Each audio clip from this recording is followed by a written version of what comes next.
கொடுக்கல் வாங்கல்களையும் நிகழ்வுகளையும் மூலகேடுகளில் பதிவு செய்து அவற்றை பொதுப்பேரட்டுக்கு மாற்றி பொதுப்பேரட்டில் உள்ள கணக்கு மீதிகளை கொண்டு பரீட்சை மீதி தயாரிக்கும் வரை விளக்கத்தை பெற்றுள்ளோம். மூலகேடுகள் அல்லது முதல் குறிப்பேடுகளாக கொள்வனவு நாட்குறிப்பேடு, கொடுப்பனவு நாட்குறிப்பேடு,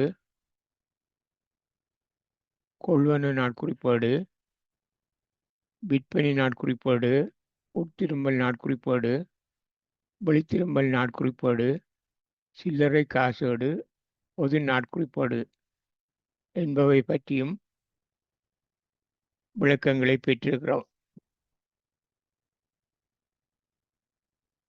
இந்த மூலகேடுகளில் பதிவு செய்வதற்கு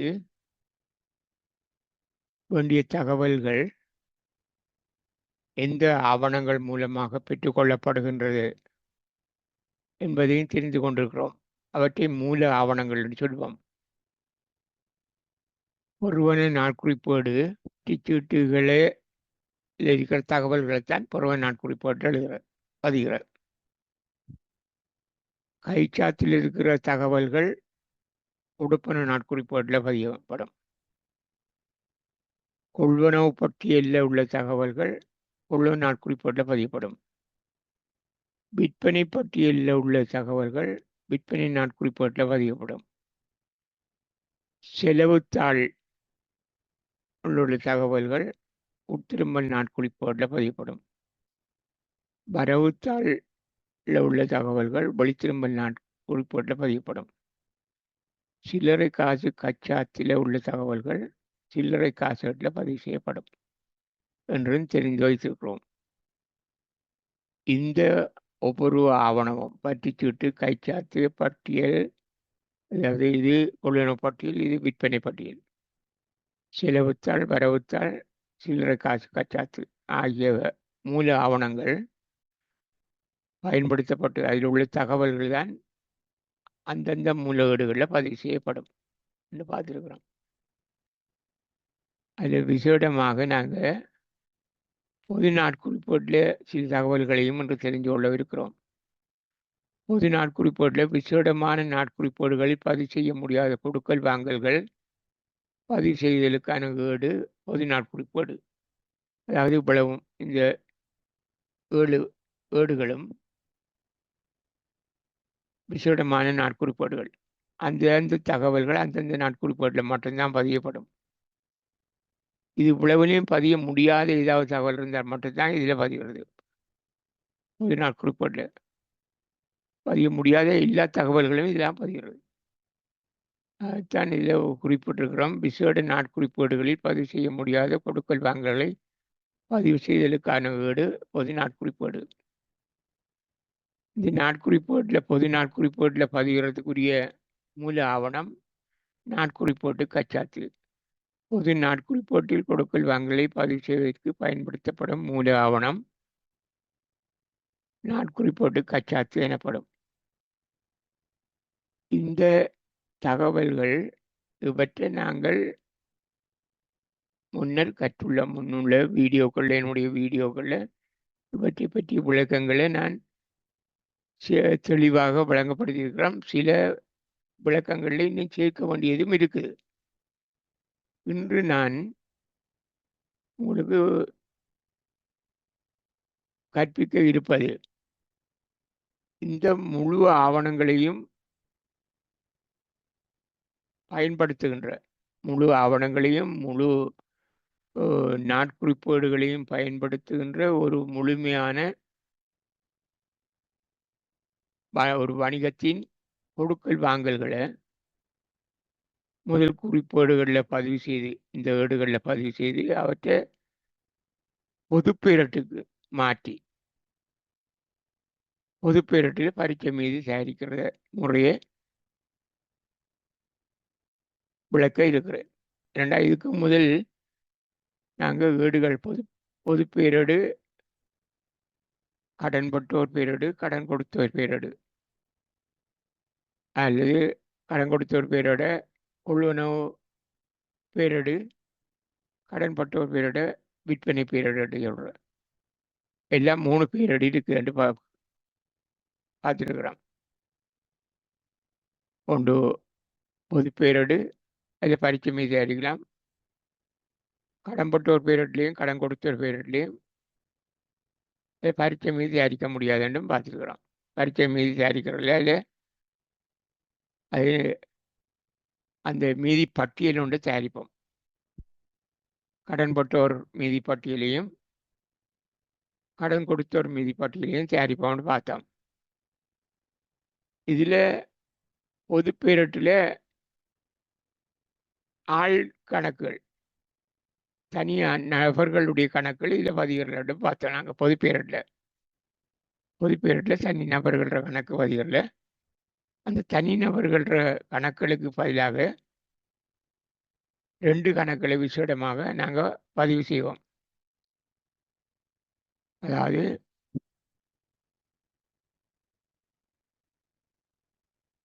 கட்டுப்பாட்டு கணக்கு, கடன் பட்டு ஒரு கட்டுப்பாட்டு கணக்கு, கடன் கொடுத்த ஒரு கட்டுப்பாட்டு கணக்கு, 2 கட்டுப்பாட்டு கணக்கை செய்வோம். மொத்தமாக பொது பேரிட்டில் 3 கட்டுப்பாட்டு கணக்குகள் பதிவு செய்யப்படும். ஒன்று காசு கட்டுப்பாட்டு கணக்கு, மற்ற கடன்பட்டோர் கட்டுப்பாட்டு கணக்கு, அடுத்தது கடன் கொடுத்தோர் கட்டுப்பாட்டு கணக்கு. அது கடன்பட்டோர் கணக்குகளுக்கு பதிலாக, தனி நபர்ற கணக்கு பதிலாக அது கடன்பட்டோர் கணக்கிட மொத்த கடன்பட்டோர் கணக்குன்னு சொல்கிறோம். அதை பதிவோம். கடன் கொடுத்தோர் கணக்குக்கு பதிலாக மொத்த கடன் கொடுத்தோர் கணக்காண்டி செய்வோம். காசு கணக்கை அது காசு கட்டுப்பாட்டு கணக்காண்டி செய்வோம். அப்படி 3 கட்டுப்பாட்டு கணக்குகள் இந்த பொது பேரிட்டில் மற்றும் தயாரிக்கப்படும். பொது பேரிட்டில் தயாரிக்கப்படும். மற்றது விற்பனை பேரிட்லையும் கொள்வன பேரிட்லையும் அல்லது கடன்பட்டோர் பேரிட்லையும் கடன் கொடுத்தோர் பேரிட்லையும் தனிநபர் கணக்கு மட்டும்தான் இருக்கும். அதில் பரீட்சை மீது தயாரிக்கல. கடைசியாக ஒரு மீதி பட்டியல் ஒன்று தயாரிப்பாங்க. கடன்பட்டோர் பேரிட்டில் கடன்பட்டோர் மீதி பட்டியலும், கடன் கொடுத்தோர் பேரிட்டில் கடன் கொடுத்தோர் மீதி பட்டியலையும் தயாரிப்பாங்க. என்று நாங்கள் படிச்சிருக்கிறோம், தெரிஞ்சு வச்சிருக்கிறோம். ஆனால் முன்னர் நான் ஒவ்வொரு நாட்குறிப்பையும் தனித்தனியாகத்தான் விளக்கி இருந்தேன். பொது பேரிட்டுக்கு மாற்றி பரீட்சை மீது அறிகிறது. இன்று அந்த எல்லாவற்றையும் சேர்த்து, அதாவது இந்த 8 நாட்குறிப்பேடுகளும் வரக்கூடியதாக ஒரு வணிகத்தின் கொடுக்கல் வாங்கல்களை இந்த 8 மூலகேடுகளிலும் பதிவு செய்து அவற்றை பேரிட்டுக்கு மாற்றி, அதாவது பொது பேரிட்டுக்கு மாற்றி பரீட்சை மீது தயாரிக்கிற முறையை இதில் உங்களுக்கு தெளிவுபடுத்த இருக்கிறேன். நாங்கள் பகுதி பகுதியாக கற்ற விடயங்களை பூர்ணமாக முழுமைப்படுத்துவதற்காகத்தான் நீங்கள் தெரிந்து கொண்ட விடயங்களையே தான் மீண்டும் ஒரு தரம் மீட்பதற்காக முழுமையான ஒரு பயிற்சியை, ஒரு மாத கொடுக்கல் வாங்கல்களை, நிகழ்வுகளை, கொடுக்கல் வாங்கல்களையும் நிகழ்வுகளையும் பொது பேரிட்டுக்கு மாற்றி பொது பேரிட்டில் பரீட்சை மீது தயாரிக்கிற முறையை தெளிவுபடுத்த இருக்கிறேன். முகுந்தன் வணிகத்தின் 2024 ஏப்ரல் மாத தகவல்கள் இங்கே தரப்பட்டிருக்குது. இதில் 2024 ஏப்ரல் மாதம் 1ஆம் தேதியில் காணப்பட்ட மீதிகள். இது ஆரம்பத்தில் முதலே நடைபெற்று வருகிற ஒரு வணிகம். அந்த வணிகத்தில் ஆரம்ப மீதிகள் இருக்கும். அந்த மீதிகள் தான் இதுகள். இது ஏப்ரல் மாதத்தில் நடைபெற்ற சில தகவல்கள் இங்கே தரப்பட்டிருக்கு. இதில் அதே வணிகத்தில் 24 ஏப்ரல் மாதத்தில் இடம்பெற்ற கடன் விற்பனை தொடர்பான தகவல்கள் அதுவும் தரப்பட்டிருக்குது. இதில் மூந்தன் வணிகம் அதே வணிகத்திலே பிரமாதத்தில் இடம்பெற்ற கடன் கொள்வனவு தொடர்பான தகவல்கள் தரப்பட்டிருக்கு. அதே மூந்தன் வணிகத்திலே ஏப்ரல் மாதம் இடம்பெற்ற சில்லறை காசு செலவு அது தொடர்பான தகவல்களும் தரப்பட்டிருக்கு. இந்த தகவல்களை நாங்கள் முதல் குறிப்பேடுகளில் பதிவு செய்து, அதாவது மூலவேடுகளில் பதிவு செய்து, அந்த 8 ஏடுகள்லையும் நாங்கள் சொன்ன மூலவேடுகள் 8லையும் பதிவு செய்து, இந்த ஏடுகள் இதில் இருக்கிற 8 ஏடுகள்லையும் பதிவு செய்து, அதை பொதுப்பேரட்டுக்கு தான் மாற்றுறோம். பொதுப்பேரட்டுக்கு மாற்றி அதை பரீட்சை மீது தயாரிக்கிற வேலைகளை நாங்கள் இப்பொழுது தொடங்குவோம். முதலாவதாக இப்போ நாங்கள்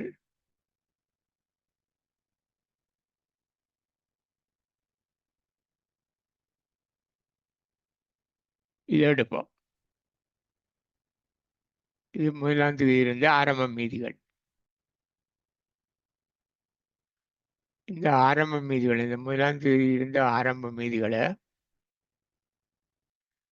பதிகிற ஏடு, இந்த 8 ஏடுகள்லையும் எதில் பதியலாமன்றதை பார்ப்போம். இதுகளை இது ஆரம்பத்தில் இந்த மீதிகளை பதிகிறதுக்குரிய ஏடு இது பொது நாட்குறிப்பு மட்டும்தான். மற்ற ஒன்றிலையும் இதை பதியலாது. பொது நாட்குறிப்பேட்டில் தான் இதை பதியணும்.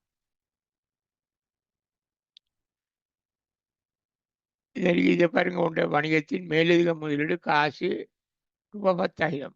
இது காசு போட்டிக்குள்ள காசு போட்டுக்கு, இது பொறுவன நாட்குறிப்பேட்டுக்குள்ள இது வரும்.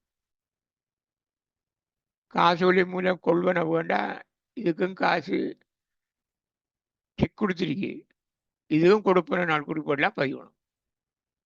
காசு கொடுத்தாலும் சரி, காசோலை கொடுத்தாலும் சரி, கொடுப்பன நாட்குறிப்பேட்டெலாம் பதியணும். வங்கி மூலமான கொடுப்பனோ காசு மூலமான கொடுப்பனோ எல்லாம் கொடுப்பன நாட்குறிப்பேடு. இது காசோலை மூல நிறுவன வாடகை செலுத்தியது, இதுவும் கொடுப்பன நாட்குறிப்பேட்டெலாம் பதியணும். காசு கொள்வன ரூபாய் 10,000, இதுவும் கொடுப்பன நாட்குறிப்பேட்டெலாம் பதியணும். காசு வெளியே போயிடுது. காசு விற்பனை, இது காசு போட்டிக்குள்ள காசு போட்டுது, இது பொறுவன நாட்குறிப்பேட்டுக்குள்ள இது வரும். இதை பொறுவன நாட்குறிப்பேட்டில் பதியணும். இது மேலே இருக்கிறவளும் கொடுப்பன நாட்குறிப்பேட்டில் பதியணும். இது பொறுவன நாட்குறிப்பேட்டில். காசோலை மூலம் கொள்வனவு, இதுவும் கொடுப்பன நாட்குறிப்பேட்டில் பதியணும். வங்கி மூலமாக வங்கி கடன் செலுத்தினது, இதுவும் வங்கி மூலமாக செலுத்தினாலும் சரி, காசு கொடுத்தாலும் சரி, இது கொடுப்பன நாட்குறிப்பேடு தான். வெளியே போகுது காசு. காசு விற்பனை, இது பொறுவன நாட்குறிப்பேடு. இது வணிக பயன்பாட்டுக்காக 50,000 பொறுமதி கொண்ட தளவாடம் வேலவன் வணிகத்திலிருந்து பெற்றுக்கொள்ளப்பட்டது. நாங்கள் இது தளவாடம் வாங்கிடுது, அது கடனுக்கு தான் வாங்கிடுது. வேலன் வணிகத்திலேருந்து வாங்கிடுது, காசுக்கு வாங்கினோன்னு சொல்லல, வேலன் வணிகத்திலேருந்து வாங்கினோண்டா இது கடனுக்கு வாங்கிடுது. அப்போ இது கடனுக்கு வாங்கினால், சரக்கு வாங்கினால் கொள்வன நாட்டில் பதிவோம். இது சரக்கு இல்லை, வியாபார பொருள் இல்லை, விற்பனைக்கான முழு விற்பனைக்கான பொருள் இல்லை. இது அப்போ இது பொது நாட்குறிப்பேடெலாம் பதியணும். விசேடமான நாட்குறிப்பேடுகள் எதிலையும் பதியப்படாத பொது நாட்குறிப்பேட்டில் பதியணும். அப்போ இதுவும் பொது நாட்குறிப்பேட்டில் பதியணும். தொடக்க பதியணும், இதுவும் பதியணும். வணிக பயன்பாட்டுக்காக 40,000 ரூபா கொண்ட மோட்டார் வண்டி 25,000 பொறுமதிக்கு சுந்தரத்துக்கு விற்பனை செய்யப்பட்டது. அப்போ இதுவும்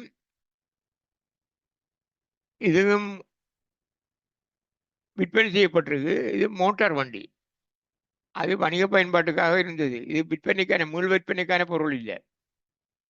முழு விற்பனைக்கான பொருள் என்றால் அது சரக்கு, அது விற்பனை நாளேட்டில் பதிகிற, கடனுக்கு விற்றல் விற்பனை நாளேட்டுக்குள்ளே பதிகிற. இது கடனுக்கு விற்றிருக்குது, சுந்தரத்துக்கு விற்பனை, காசுக்கு விற்றாண்டி இல்லை, பேர் தந்திருக்கக்கூடிய கடனுக்கு விற்றிருக்கு. அப்போ இது விற்பனை நாளேட்டில் பதியலாது, இதை பதியணும். இதுவும் பொது நாட்குறிப்பேடெலாம் பதியணும். அப்போ இதுவும் பதியணும் பொது நாட்குறிப்பேட்டில். 9வது கொடுக்கல் வாங்கலும் பதியணும், 10வதும் பதியணும். சீனு கம்பெனியிலிருந்து காரியாலய உபகரணங்கள் கடனுக்கு கொள்வனவு செய்யப்பட்டது. இதுவும் கடன் கொள்வனவு தான். ஆனால் வியாபார பொருள் இல்லை, சரக்கல்ல. இது காரியாலய உபகரணம். முன் விற்பனைக்கான பொருள் என்றால் தான் அதை கொள்ள நாளேட்டில் வருகிறது. இது கொள்ள நாளேட்டுக்கு வராது. அப்போ இது மூணும் பொது பேரட்டுக்கு, பொது நாட்குறிப்பாட்டுக்கு வரும். இதுவும் பொது நாட்குறிப்பாட்டுக்கு வரும். அப்போ முதல்ல பொது நாட்குறிப்பாட்டுக்கு வர இந்த 9, 10, 11 இந்த தகவல் விளையும் நாங்கள் இப்போ செய்வோம். முதல்ல பொது நாட்குறிப்பாட்டு பதிவுகளை முதல்ல செய்வோம். சரியா? பொது நாட்குறிப்பாட்டில் வரவு செலவு எழுதணும். நாங்கள் அப்புறம் விளம்பல் எழுதணும். வரவும் எழுதணும், செலவும் எழுதணும், விளம்பலும் எழுதணும். இதில் மோட்டார் வண்டி, கட்டிடம், இயந்திரம், கடன்பட்டோர், சரக்கிருப்பு, காசு, வங்கி கடன், அது வங்கி கடன் பொறுப்பு, இவ்வளவும் சொத்து மேலுக்கு இருக்கிற உலகம். மோட்டார் வண்டி, கட்டிடம், இயந்திரம், கடன்பட்டோர், சரக்கிருப்பு, காசு, இவ்வளவும் சொத்து. இது ரெண்டும் பொறுப்பு. வங்கி கடன், கடன் கொடுத்த ரெண்டும் பொறுப்பு. மூலதனம் கேள்வி அடையாளத்தோடு இருக்குது. அப்போ மூலதனம் இதில் இருக்குது, எவ்வளோ ஒன்று தெரியாது. ஆனால் இதை எங்களுக்கு தெரியும். மூலதனத்தை எப்படி காணலாம் உண்டு, எப்படி மொத்த சொத்துகளிலிருந்து மொத்த பொறுப்பை கழித்தால் வருவது மூலதனம். அப்போ மூலதனத்தை காணலாம். அப்போ இவ்வளவையும் கூட்டி, சொத்தவளையும் கூட்டி, வங்கி கடன் கொடுத்தவர் ஆகிய ரெண்டு பொறுப்பையும் கழித்தால் மிச்சம் அளவும் உரிமை. அது உரிமையாளருக்கு சொந்த மூலதனம்னு சொல்கிறோம். அப்போ இதை நாங்கள் காணலாம். அப்போ இதில் இவ்வளவும் வரவு, சொத்தவளவும் வரவு, பொறுப்பவளவும் செலவு, உரிமையும் செலவு. கணக்குட்டு விதிகள், கணக்கு பதிவு விதிகள் இருக்கு. திட்டப்பதிவு விதி ஒன்று. சொத்துகள் நாங்கள் முதல் படிச்சிருக்கிறோம். சொத்து வரவு, பொறுப்பு, செலவு. சொத்துக்கள் எல்லாத்தையும் வரவில் எழுதணும், பொறுப்புகளை செலவில் எழுதணும், உரிமையும் செலவில் எழுதணும். மற்ற உரிமையோடு சம்பந்தப்பட்ட விடயங்கள் இருக்கு. லாபம், லாபமும் உரிமைக்குரியது, ஆகவே அதுவும் செலவு. நட்டம் வந்தால் அது வரவில் எழுதணும் உரிமையில. இப்படி நாங்கள் படிச்சிருக்கிறோம் கணக்கிட்டு விதிகள். அந்த விதியின்படி இதை வரவில், எந்தெந்த கணக்கில் வரவில் எழுதணும். இந்த இவ்வளவு கணக்குலேயும் வரவு எழுதணும். காசு கணக்கு வரவு, மோட்டார் வண்டி கணக்கு வரவு, கட்டிட கணக்கு வரவு, எந்திர கணக்கு வரவு, கடன்பட்டர் கணக்கு வரவு, சரக்கிருப்பு கணக்கு வரவு, காசு கணக்கு வரவு, இவ்வளவு கணக்குலேயும் வரவில் எழுதணும். இது பொது பேரட்டில் இது எழுதணும். பொது பேரட்டில் இது இவ்வளவும் பொது பேரட்டுக்கு வரும் வரவில். இது மூன்றும் பொது பேரட்டில் செலவில் வரும். அப்போ அதை நாங்கள் பொது பேரட்டில் எழுதுறதுக்கு முதல் பொது நாட்குறிப்பாட்டில் முதல் எழுதி கொள்ளணும். இப்போ நாட்குறிப்பாட்டு பதிவுகளை நாங்கள் பார்க்க போகிறோம். நாட்குறிப்பாட்டில் இதை எப்படி எழுதுறது, முறையாக நாட்குறிப்போ அல்லது பொது நாட்குறிப்பாட்டுன்னு சொல்கிறது இல்லை. பொது நாட்குறிப்பாட்டில் எழுதுறத நாங்கள் இப்போ பார்ப்போம். இது பாருங்க, பொது நாட்குறிப்பாட்டில் நாங்கள் பதிய போகிறோம்.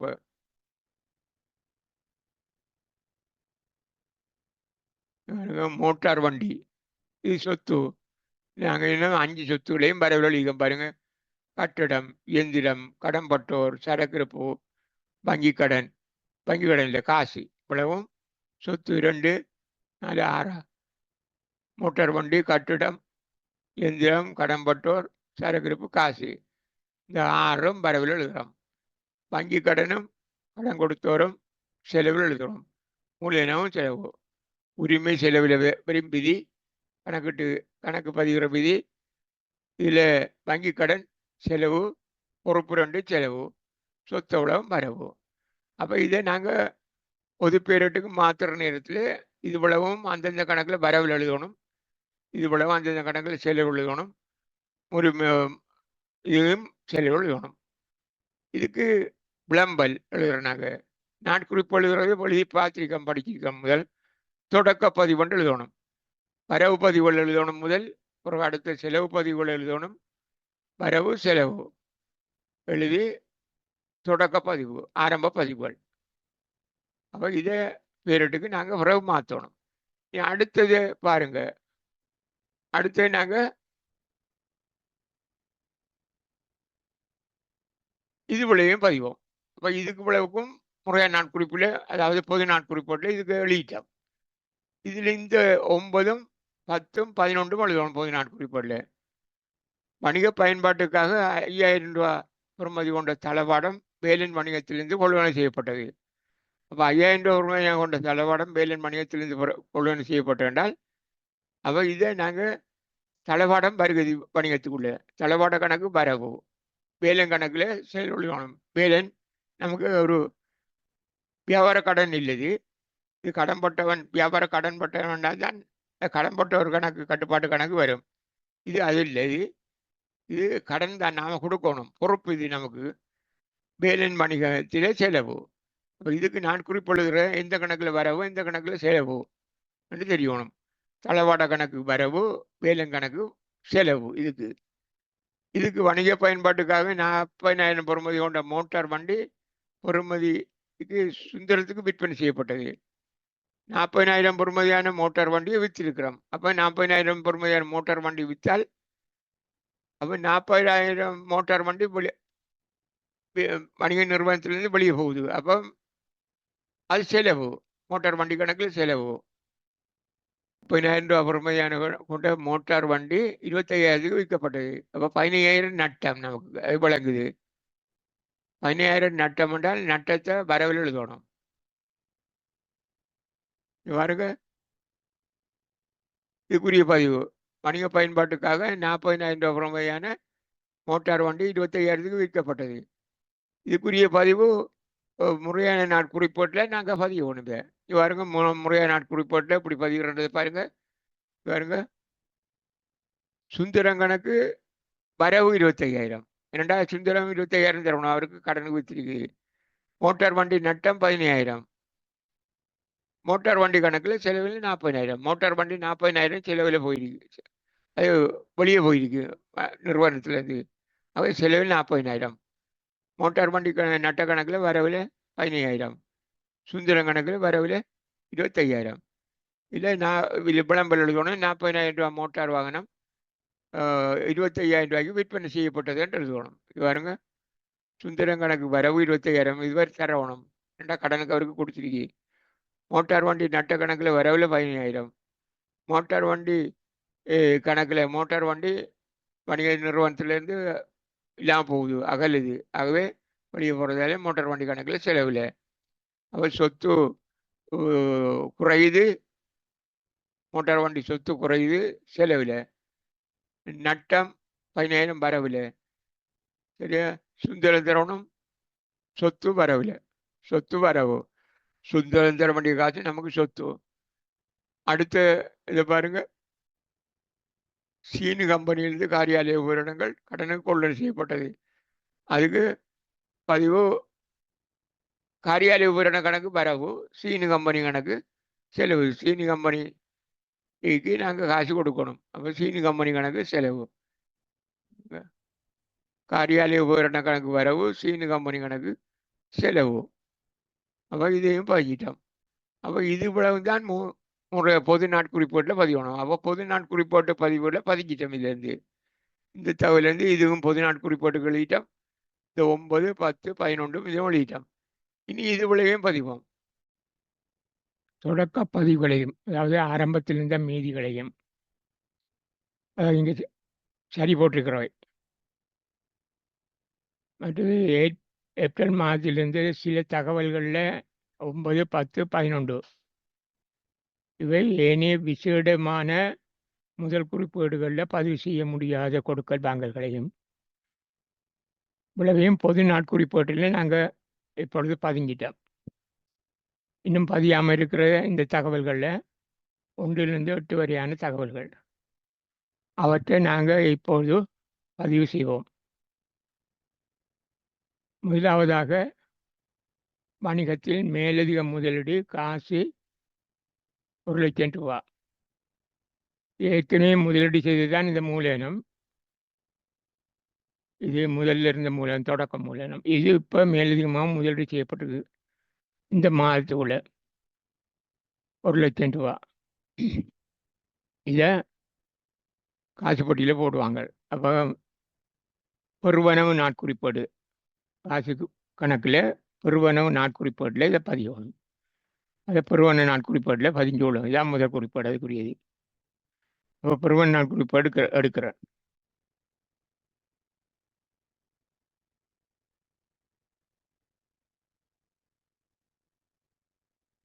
மூலதனம்.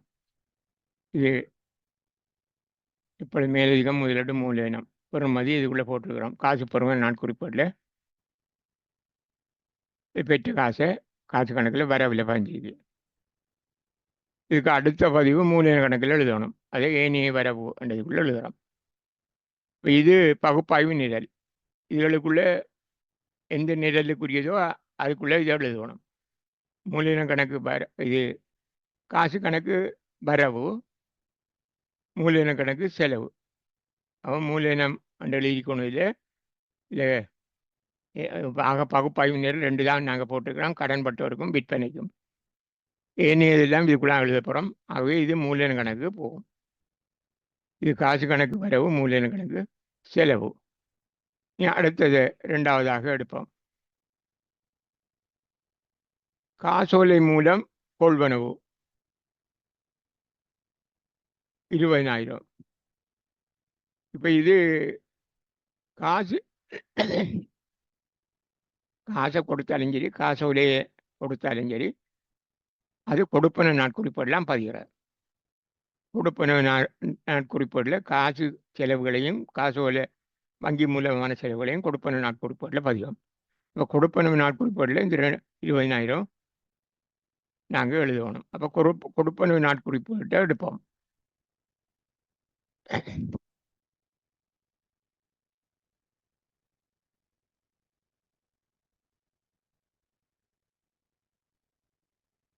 கொள்வனவு இது காசோலை இலக்கம் தந்திருந்தால் இதில் நாங்கள் இலக்கத்தை போடணும். அந்த காசோலையில் பெறுமதியை இதில் போடுறோம். இதுக்கு அடுத்த பதிவு எங்கென்றால் கொள்வனவு கணக்கில். இதுக்கு அடுத்த பதிவு கொள்வன கணக்கு. அப்போ கொள்வன கணக்கு இந்த பகுப்பாய்வு நேரலுக்குள்ள கொள்வனக்குள்ளே போடுறோம்.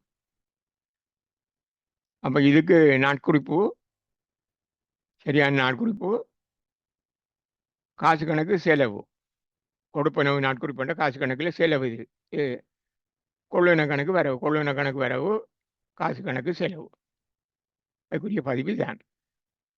இதை காசு கொடுப்பன நாட்குறிப்பேட்டில் பதிகிற முறை இது. இதுக்குள்ளே இங்கே வருங்க. இது காசு கட்டில் செலவு பக்கம். இது காசு கட்டில் செலவு பக்கம் தான் இது. உங்களுக்கு தெரியும், காசு கணக்கில் செலவு பக்கத்தில் பெற்ற கழிவும் காசு பெறுமதியும் வரும். அந்த 2 தான் வரும். அது முன்னுக்கு இருக்கணும். இதில் பின்னாலே போட்டிருக்கிறோம். இப்படியும் போடலாம். உடம்பு தான் காசு கணக்கு. காசு கணக்கில் செலவு பக்கம். இப்போ இதை நாங்கள் இதில் பதிஞ்சிட்டோம். கொடுப்பன நாட்குறிப்பேட்டில் கொள்வனவு 20,000 பகுப்பாய்வு கொள்வனவு என்றதுக்குள்ளே போடுறோம். இனி அடுத்தது எடுப்போம். 3வது காசோலை மூலம் நிறுவன வாடகை செலுத்தியது. இது வாடகை செலுத்தினா இது காசோலை மூலம் தான் இதுவும் செலுத்திருக்கு. அது காசு செலுத்தினாலும் சரி, காசோலை செலுத்தினாலும் சரி, கொடுப்பன நாட்குறிப்பேட்டில் தான் பதியணும். 5,000 ரூபா வாடகை என்று எழுதணும். அப்போ எடுப்போம். கொடுப்பன நாட்குறிப்பேடையே எடுப்போம்.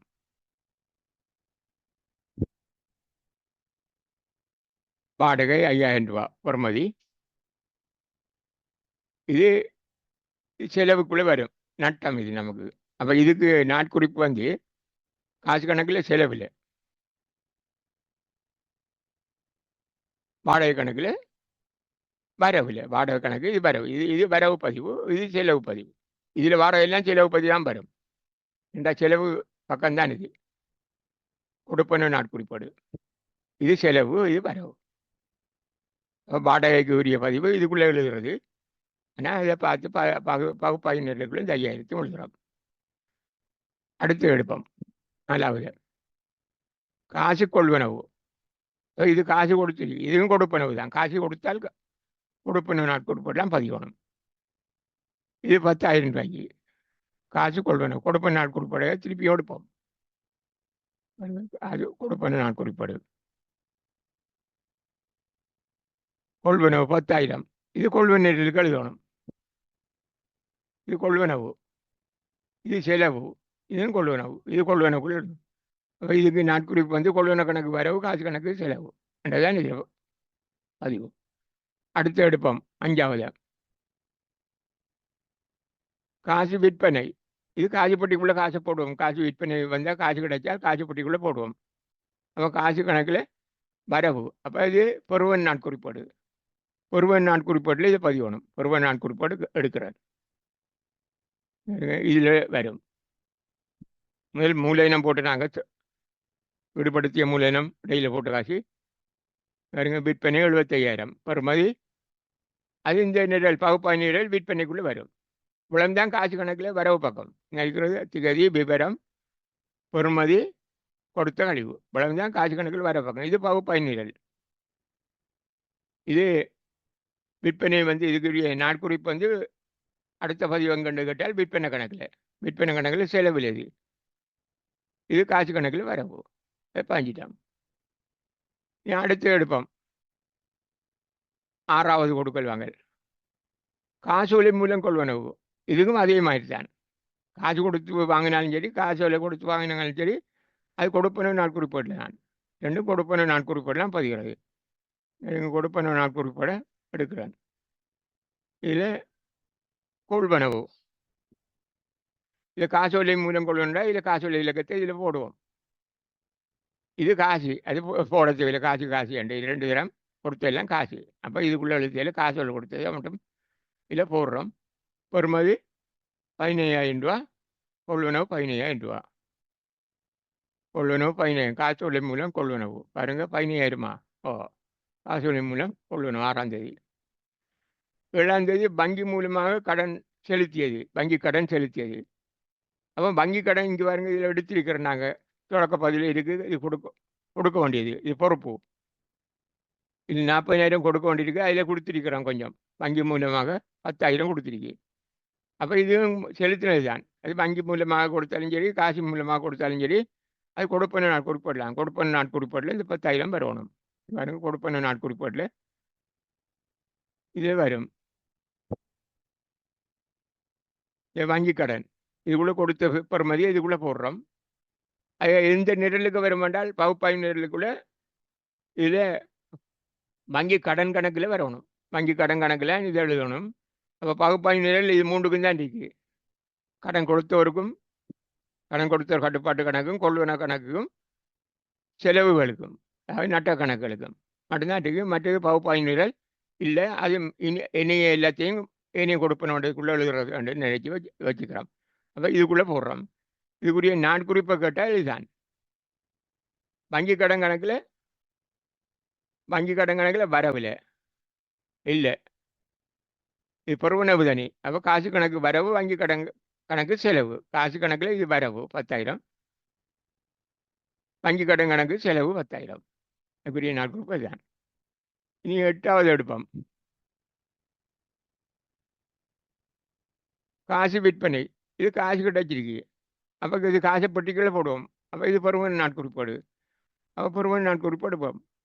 அப்போ இதில் விற்பனை இதுக்குள்ளே வரணும். விற்பனை 20,000. விற்பனை இதுக்குள்ளே 20,000. விற்பனை நிரலுக்குள்ளே இது பகுப்பாய்வு நிரலில் விற்பனைக்குள்ளே எழுதுகிறோம். இதுதான் உரிய பதிவு.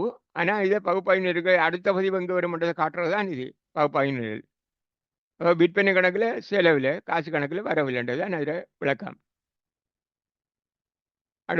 அடுத்த கொடுக்கல் வாங்கல பார்ப்போம். 9வது கொடுக்கல் வாங்கல.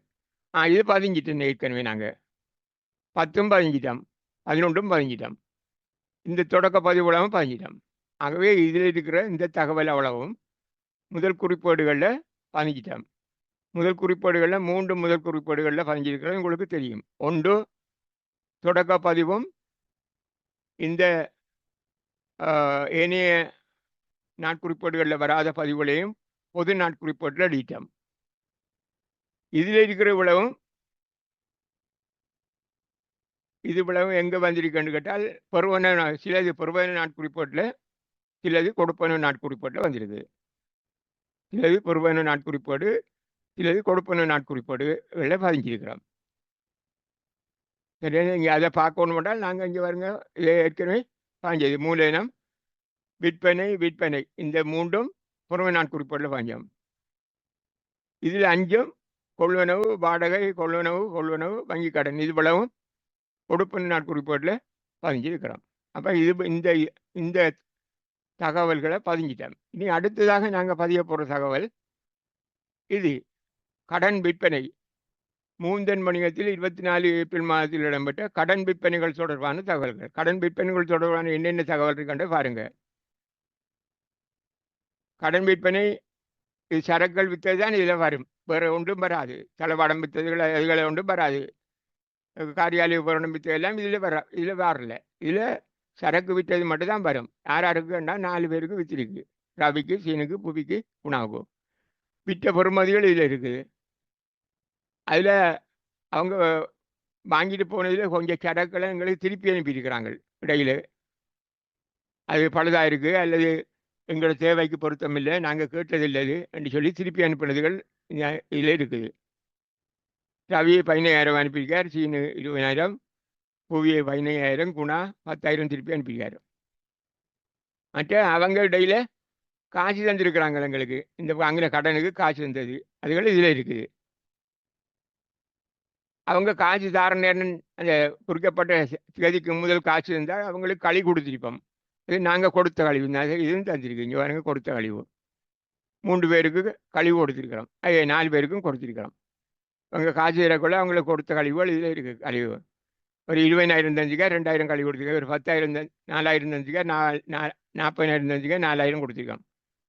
இவர் 15,000 தஞ்சிக்கார், இவருக்கு 1,500 கழிவு கொடுத்துருக்கோம். ஆனால் இதில் இன்னொன்று இருக்குது என்னென்னு கேட்டால், அதில் இவர் 4வது ஆள் அவர் தர வேண்டிய காசு அறவிட முடியாத கடனாக இருக்குது.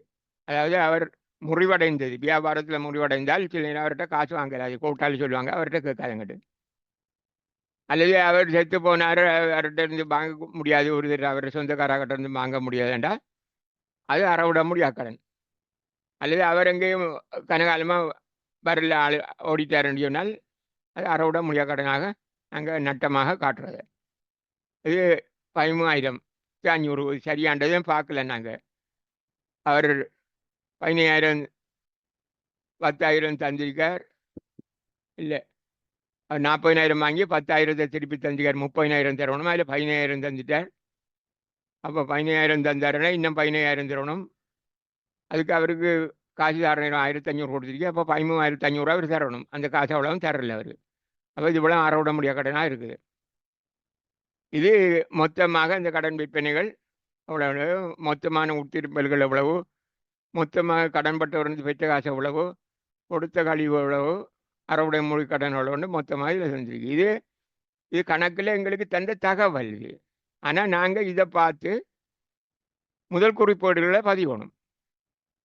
கடன் விற்பனைகளை பதிகிறதுக்கு, சரக்குகளை கடனுக்கு விற்றால் அதை பதிகிறதுக்கு குறியீடு விற்பனை நாளேடு. அது இவ்வளவு விற்பனை நாளேட்டில் பதிவணும்.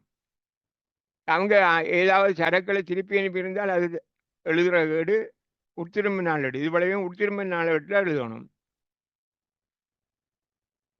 இது அறவிட முடிய கடன், இது அறவிட முடிய கடன் கணக்கு போகும். இது கொடுத்த கழிவு கணக்கு போகும். இது பெற்ற காசு ஒருவன நாட்குறிப்பேட்டில் பதிவணும். இது ஒருவன நாட்குறிப்பேட்டில் இதை பதிவணும்.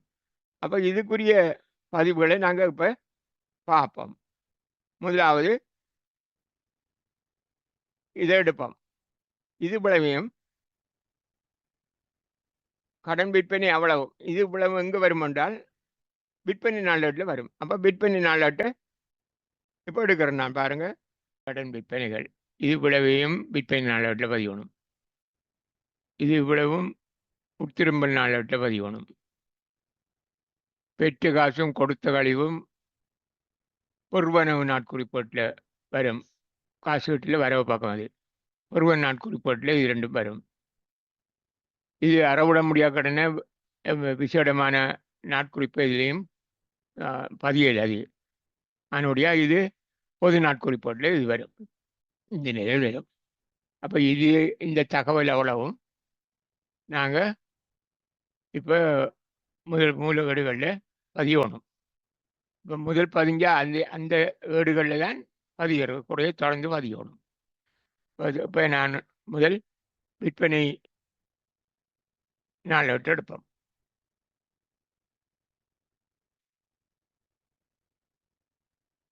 விற்பனை நாட்குறிப்பு இதில் திகதி நம்முடைய திகதியை நாங்கள் போடாம விடுவோம். பட்டியல் இலக்கம், விற்பனை பட்டியல் இலக்கம் இதில் இருக்கணும். அந்த பட்டியலை பார்த்து தான் இதுகளை பதிவுகளை பதிகிற பட்டியல்கள் தரப்படலை, இலக்கம் தரப்படலை. நம்முடைய இதை பதியாமல் விடுவோம். அங்கே தந்திருக்கிற அந்த ஆட்கள் ரவி, சீனு, புவி, குணா, இந்த 3 பேரிடம் இருந்தும்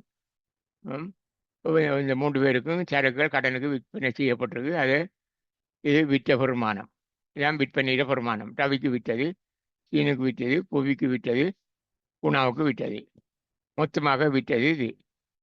இப்போ இது இதில் வரிக்கு பதிவு செய்யாத நிறுவனம். இது வரிக்கு பதிவு செய்ய நிறுவனம்டா இதை வரியும் கணக்கு பார்த்து இதை போட்டு இரண்டையும் கூட்டி மொத்த பெருமானம் போடணும். இல்லை வரி இல்லாத காரணத்தினால நாங்கள் இதே நேராக போடுறோம். மொத்த பெருமானம் இல்லை, மொத்த பெருமானத்தை போடுறோம். வரி இருந்தால் அந்த வரியை அரசாங்கத்துக்கு செலுத்த வேண்டியிருக்கும். அதை இதில் அதையும் வசூலிக்கணும். இந்த விற்பனை பெருமானத்தோட கொள்வனாளர்கிட்ட இருந்து வரியும் வசூலிக்கணும். அந்த பெருமனி இது எழுதணும். ரெண்டையும் கூட்டி இதில் எழுதணும், மொத்தமாக எழுதணும் மொத்த பெருமதி. அப்போ இதில் நாங்கள் பொது பேரிடெலாம் பதிஞ்சு பாருங்க. இப்போ நாங்கள் வேறு பேரிட்டில் மற்ற விற்பனை பேரிட்லேயோ கொள்வனோ பேரிட்லேயோ பதியலை. அதாவது கடன் பட்டோர் பேரிட்லேயோ கடன் கொடுத்தோர் பேரிட்லேயோ பதியலை. இப்போ பதிகிறது பொது பேரிட்டில் பதிகிறது மொத்த தொகைகளை மட்டும்தான் பதிகிறது. அப்போ இந்த 27,000 விற்பனைகள். அப்போ விற்பனை விற்பனை கணக்கில் செலவு அட்டை தெரியும் உங்களுக்கு. விற்பனை கணக்கில் செலவு சரியானு. இது மொத்த பொறுமானம் அவ்வளவும் கடனுக்கு வாங்கினவங்க, அவங்க கடன்பட்டவர்கள்ற கணக்கு அவங்கள்ட்ட தனித்தனி கணக்கு எழுதுறல. ரவி, சீனு, புவி, குணா என்று எழுதுறல. இந்த மொத்தமாக அவங்களுக்கு கடனுக்கு வித்த சரக்கிற பொறுமதி 2,70,000 விளைவையும் அவங்களோட கணக்கில் எழுதணும். இது வரவு, அவங்களோட கணக்கில் வரவு. இது விற்பனை கணக்கில் செலவு. இதுக்கு நாட்குறிப்பு அதுதான். இப்போ இதுதான் விற்பனை பீரியடு. இது இந்த பகுப்பாய்வு நிரலுக்காக இதை போட்டிருக்கிறோம் நாங்கள். பகுப்பாய்வு நிரல் இது இரண்டும். அப்போ 2,70,000 இதை எழுத வேண்டிய எங்கே எழுதணும் என்றால் கடன் பட்டோர் கட்டுப்பாட்டு கணக்கில் தான், மொத்த கடன் பட்டோர் கணக்கில் தான் எழுதுறது. இதை விற்பனை கணக்கில் எழுதணும். விற்பனை கணக்கில் செலவில் எழுதணும். இந்த கடன் பட்டோர் கட்டுப்பாட்டு கணக்கில் வரவில் எழுதணும். அது நாங்கள் பிறகு பதிவோம். இப்போ இதை பதிஞ்சிட்டோம். ரவிக்கு 80,000, சீனுக்கு 90,000, புவிக்கு 60,000, குணாவுக்கு 40,000, மொத்தம் 2,70,000 விற்றுருக்கு. அப்போ இதில் விற்பனை நாளேட்டில் பதிகிறோம். இவ்வளவுதான் செய்கிற வேலை. விற்பனை நாளேட்டில் கொள்வனாளர்கிட்ட வாங்கினாக்கிற பேர் தான் இதில் ரவி, சீனு, புவி, குணா, மொத்தம் 2,70,000. ரைட், இதை முடிஞ்சுது. இனி அடுத்தது நாங்கள் இதை பதிவணும். இது உட்திரும்பல் நாட்குறிப்போட எடுக்கணும். இனி உட்திரும்பல் நாட்குறிப்போட்ட இப்போ எடுக்கிறோம் பாருங்க. உட்திரும்பல் நாட்குறிப்போட்டில் இது எழுதணும். ரவியோட பேர், சீனோட பேர், புவியோட பேர், குணாவோட பேர். அவங்க திருப்பி அனுப்பின சரக்கிற பொறுமதிகளை பார்த்து இதில் எழுதுகிறோம். அவங்க திருப்பி அனுப்பின சரக்கிற பொறுமதி மொத்தமாக திருப்பி அனுப்பினது விளைவு. இப்போ இதுதான் உட்திருப்பம், மொத்த உட்திருப்பம். திரும்பி வந்த சரக்கு, உட்திருப்ப சரக்கு 60,000. இதுக்கு அடுத்த பதிவு மொத்த பொறுமானம் இருக்கிறது. மொத்த பொறுமானம் வெட்டு இருந்தால் அந்த வெட்டை அவங்கள்ட்ட வசூலிச்சிருந்தால் அந்த வெட்டை திருப்பி கொடுக்கணும். இந்த காசை கொடுத்துருந்தா இதில் வரும். இதில் இப்போ இல்லாதபடியாக இதில் எழுதலை. இதை மொத்தமாக இதில் எழுதலாம். இதையே எழுதலாம். இப்போ இந்த பொறுமதி மொத்த கடன்பட்டோர் கணக்கில் எழுதணும். இது மொத்த கடன்பட்டோர் கட்டுப்பாட்டு கணக்கு, மொத்த கடன்பட்டோர் கணக்கு அல்லது கடன்பட்டோர் கட்டுப்பாட்டு கணக்கில் எழுதணும். அந்த கணக்கில் எழுதணும். இதை கடன்பட்டோர் கட்டுப்பாட்டு கணக்கில் இதை திருப்பி தந்தபடியாக அவங்கள்ட்ட கணக்கில் செலவு எழுதுவோம். உட்திருப்ப கணக்கில் எங்கள்கிட்ட வந்துட்டு இருந்த சரக்கு, அதனுடைய உட்திருப்ப கணக்கில் வரவில்லை. உட்திரும்பின சரக்கு கணக்கு வரவு, கடன்பட்டோர் கட்டுப்பாட்டு கணக்கு செலவில் எழுதணும். இந்த தொகையை, மொத்த தொகையை எழுதணும். நான் அடுத்த பேரட்டுக்கு மாத்திரத்தை காட்டுறேன் நான். அப்போ இதை பதிஞ்சிட்டோம். இதோ பதிஞ்சாச்சு. இனி அடுத்தது இது ரெண்டையும் பதியணும். இது ரெண்டும் பொறுவன நாட்குறிப்போட்டில் பதியணும். ஏனென்றால் இது அவங்க அவங்க தந்த காசு ரவி, சீனு, புவி, குணா 3 பேரும் தந்த காசு தான் இது. அவங்களுக்கு காசு தார நேரம் நம்ம கொடுத்த கழிவு, எங்களுக்கு நட்டம் இது. கொடுத்த கழிவு எழுதி அப்போ இது ரெண்டையும் பொறுவன் நாட்குறிப்போட்டில் பதியணும். அப்போ பொறுவன் நாட்குறிப்போடு எடுக்கிறேன் நான். பாருங்க, பொறுவன் நாட்குறிப்பில் நாங்கள் முதலே செய்து வச்சுக்கிறோம். இந்த இந்த தகவல்களை நரிக்கிற தகவல்களை பொறுவன் நாட்குறிப்போட்டில் பதிஞ்சிருக்கோம். இதில் இருக்கிறது இந்த 8 ஒன்றிலிருந்து 8 வரையுமான தகவல்களை நாங்கள் பொறுவன் நாட்குறிப்போட்டில் பதிஞ்சிருக்கிறோம். இப்போ அதில் தான் தொடர்ந்து எழுதணும். வேறு கணக்கில் எழுதுறல, இதுதான் எழுதுறது. இப்போ இதில் என்னத்தை எழுதணும் என்றால் இவங்க தந்த காசை எழுதணும். அடுத்த 3 பேரும் 4 பேரும் தந்த காசை எழுதணும். இவ்வளோ தந்திருக்கிறாங்க: 20,000, 40,000, 25,000, 15,000. அதை பொறுவன் நாட்குறிப்போட்டில் நான் எழுதுகிறேன். பாருங்க, பொறுவன் நாட்குறிப்போடு அவங்க தந்த 4 பேரையும் எழுதுகிறேன். சீனு, புவி, குணா. 20,000, 40,000, 25,000, 15,000. அவங்களுக்கு கொடுத்த கழிவு இருக்கிற கொடுத்த கழிவு 2,000, 4,000, 2,500, 1,500, மொத்தம் 10,000. அதை இதில் எழுதுகிறோம். பாருங்க, 20,000, 40,000, 25,000, 15,000 கொடுத்த கழிவுக்குள்ள எழுதிட்டோம். இந்த தொகை இது வேறு கணக்கு, இது வேறு கணக்கு. இது கொடுத்த கழிவு கணக்கு, இது வேறு. இதோட சேர்க்கறல, அதனுடைய இதோட கூட்டுறல. இது இந்த தொகை நரிக்கிற தொகை ரவி தந்தகாசி, இது சீனி தந்தகாசி, இது புவி தந்தகாசி, இது குணா தந்தகாசி. இது இவ்வளவு தந்த காசை கடன் போட்ட ஒரு கணக்கில் எழுதணும்.